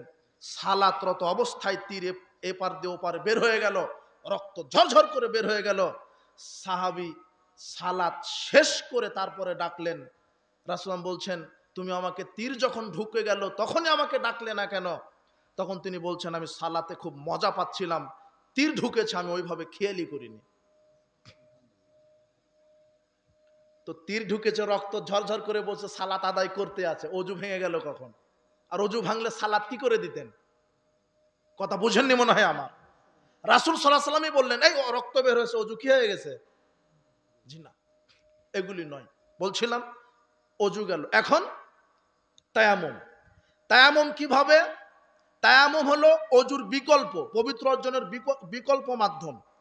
তায়াম্মুম কেন করতে হয়? যদি পরিষ্কার পানি বা পানি নাই, পানি পাচ্ছেন না, সফরে গেছেন অথবা এমন জায়গায় কি নাই, পানি নাই, অথবা এমন জায়গাতে পানি আছে যেতে যেতে সালাত কাজা হওয়ার ভয় আছে, অথবা জীবন নাশের ভয় আছে, সাপ ভাল্লুক বাঘ বন জঙ্গলের মধ্যে পানি, ওখানে গেলে জীবন নাশকের ভয় আছে, পানি নেই, অথবা আপনি প্রচন্ড জ্বরে আক্রান্ত, ডাক্তার নিষেধ করেছে পানি স্পর্শ করা যাবে না, সেই ক্ষেত্রে কি করবেন? তায়াম্মুম। তায়াম্মুম কিভাবে করবেন দেখেন, বিসমিল্লাহ বলবেন, দুই হাত পবিত্র মাটির উপরে একবার, এরপরে ফুৎকার দিবেন, এরপরে সমস্ত মুখমণ্ডল একবার, বাম হাত দিয়ে ডান হাতের কবজি পর্যন্ত, ডান হাত দিয়ে বাম হাতের কবজি পর্যন্ত, এটা হয়ে গেল কি? তায়াম্মুম। আবার বিসমিল্লাহ, দুই হাতে পবিত্র মাটির উপরে একবার, কয়বার? তিনবার নয়, একবার, এরপরে এরপরে ডান হাত আগে, তারপরে কি? এটা কি হয়ে গেল? এরপরে অজু গুসল, অজু তায়াম্মুম এবং গুসল, তাই না? এবারে গুসলের পদ্ধতি, ওই যে গুসল তো বলেই দিলাম, ফরজ গুসলের পদ্ধতি, তাই না? গুসল দুই ধরনের, একটা ফরজ আর একটা মুস্তাহাব। মুস্তাহাব গুসল কি? ওই দুই ঈদের দিনে গুসল করবেন, অথবা কোনো মুর্দাকে গুসল দানকারীর গুসল, হ্যাঁ, এহরাম বাঁধার পূর্বে গুসল, ইসলাম কবুলের পূর্বে গুসল, এগুলি মুস্তাহাব গুসল। এই হলো গুসল। এরপরে 8 নম্বর পূর্ব শর্ত কেবলামুখী হওয়া। কি হওয়া? সালাতের 8 নম্বর পূর্ব শর্ত কি? কেবলামুখী হওয়া। আপনি যখনই সালাত আদায় করবেন কেবলার দিকে, কিন্তু এমন জায়গায় গেছেন কেবলা তালাশ করতে পারছেন না, এরকম হয় না? তাহলে তখন সালাত আদায় করবেন না, তাই না? জানলা আমি কেবলা পাইনি তাই সালাত আদায়, এরকম না। আপনি অনুমান করে, এখন কাউকে থেকে জেনে নেবেন, না হলে অনুমান করে দাঁড়িয়ে যাবেন। আল্লাহ বলছেন ফাইনামা তুয়াল্লু ফাসাম্মা ওয়াজহুল্লাহ, এখন তুমি যেদিকেই ঘুরে সালাত আদায় করো সেদিকে আল্লাহর চেহারা রয়েছে। সুবহানাল্লাহ, আমি সালাত কবুল করে নেব। সালাত 9 নম্বর নিয়ত করা। 9 নম্বর কি? নিয়ত করা, নিয়ত বলা নয়। আমাদের দেশের হুজুরেরা মুসল্লিরা কি করে? নাওয়াইতু আন উসাল্লি লিল্লাহি তাআলা ফি যুহরি আরবা রাকা ফিল আসর আরবা রাকা, আমি আল্লাহর জন্য আসরের 4 রাকাত সালাতের নিয়ত করলাম, মুখে বলছে, এটা হলো বিদআত। নিয়ত অন্তরে করতে হয়। জায়নামাজের দোয়া বানিয়ে নিয়েছে, অথচ জায়নামাজের দোয়া বলে কোনো দোয়া নেই। এদেশের মানুষ সালাত শুরু করার পূর্বে 8টা বেদাত করে। কয়টা? শুরুই করেনি। 1, ওই যে মুখে নিয়ত বলছে। 2, জায়নামাজের দোয়া। 3, ওই যে 22 হাতের পাগড়ি পেঁচে। 4, আশহাদু আন্না মুহাম্মদ রাসূলুল্লাহ, এর জবাব বলছে সাল্লাল্লাহু আলাইহি ওয়াসাল্লাম। জি না, আল্লাহর নবী বলছেন আযান একামতে মুয়াজ্জিন যা বলে তাই বলো। আযান একামতের বাইরে নবীর নাম শুনলে কি বলবেন? সংক্ষিপ্ত দরুদ। কথা বুঝেননি মনে হয়। 5, আশহাদু আন্না মুহাম্মদ রাসূলুল্লাহ বলার সাথে সাথে এই যে এটাও একটা বেদাত, মানে রসুলের নাম শুনে চুমা দিতে হবে। 6,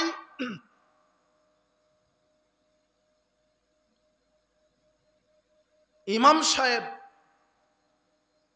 আনা ইমামু হাদারা ওমাইয়াহদুরুন, ইমাম সাহেব আলাদা নিয়ত করে যে আমি ইমামতি করছি, উপস্থিত, এবং পরবর্তী যারা উপস্থিত হবে, এটাও মেরে দেয়। 7, ইমাম সাহেব একামতের পূর্বেই বলছে যে আপনারা দাঁড়ান, কাতার সোজা করুন। জি না, ইমাম সাহেব এই কথা বলবে একামতের পরে। উকিমাতিস সালাহ, বুখারীতে আসছে 719 নম্বর হাদিস।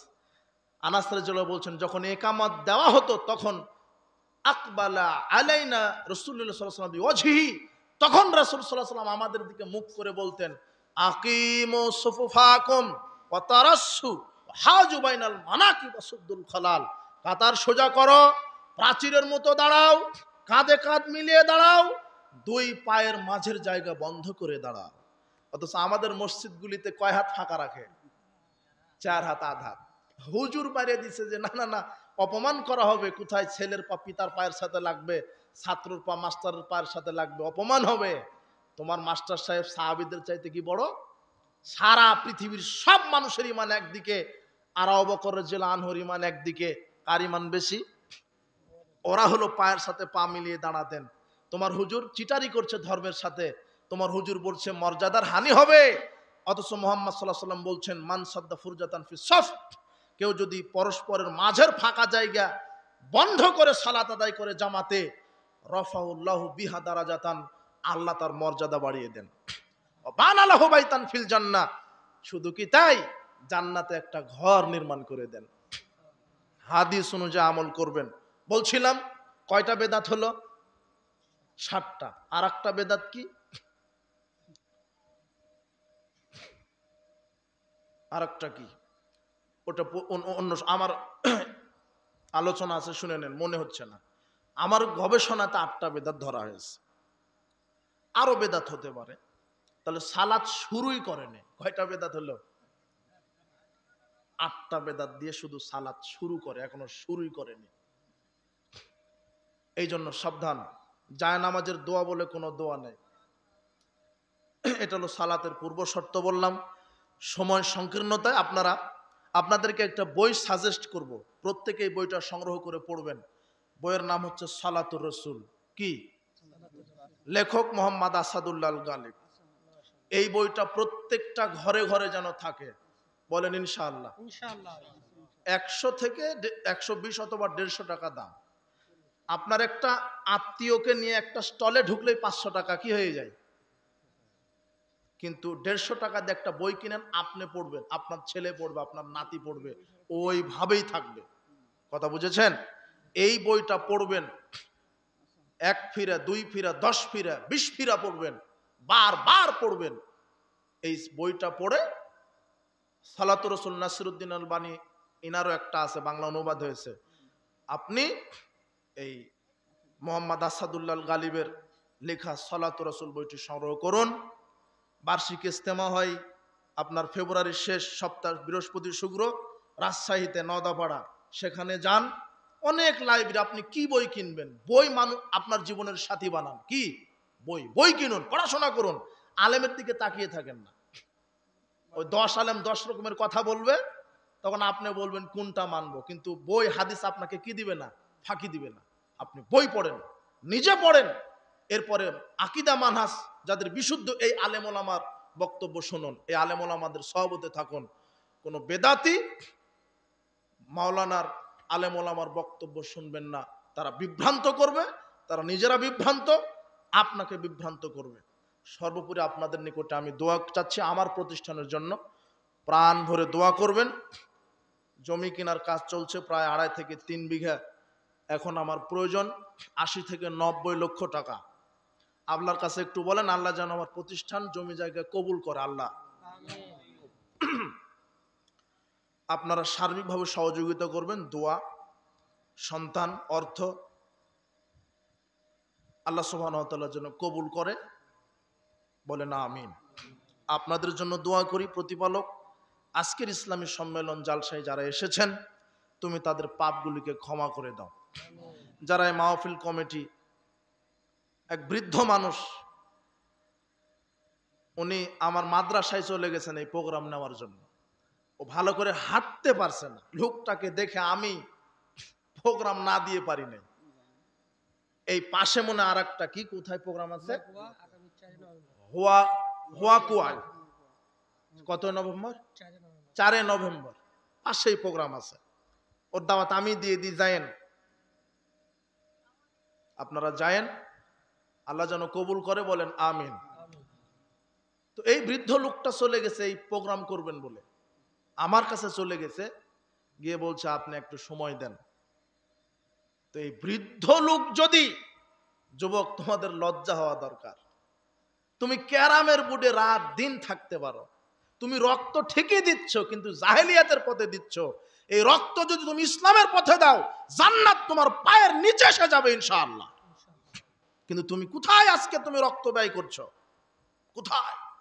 ফিরে আসো হে যুবক, তোমাদেরকে আহ্বান করি, উদাত্ত আহ্বান করি, তোমাদের রক্ত, মেধা, শ্রম ইসলামের রাস্তায় দাও।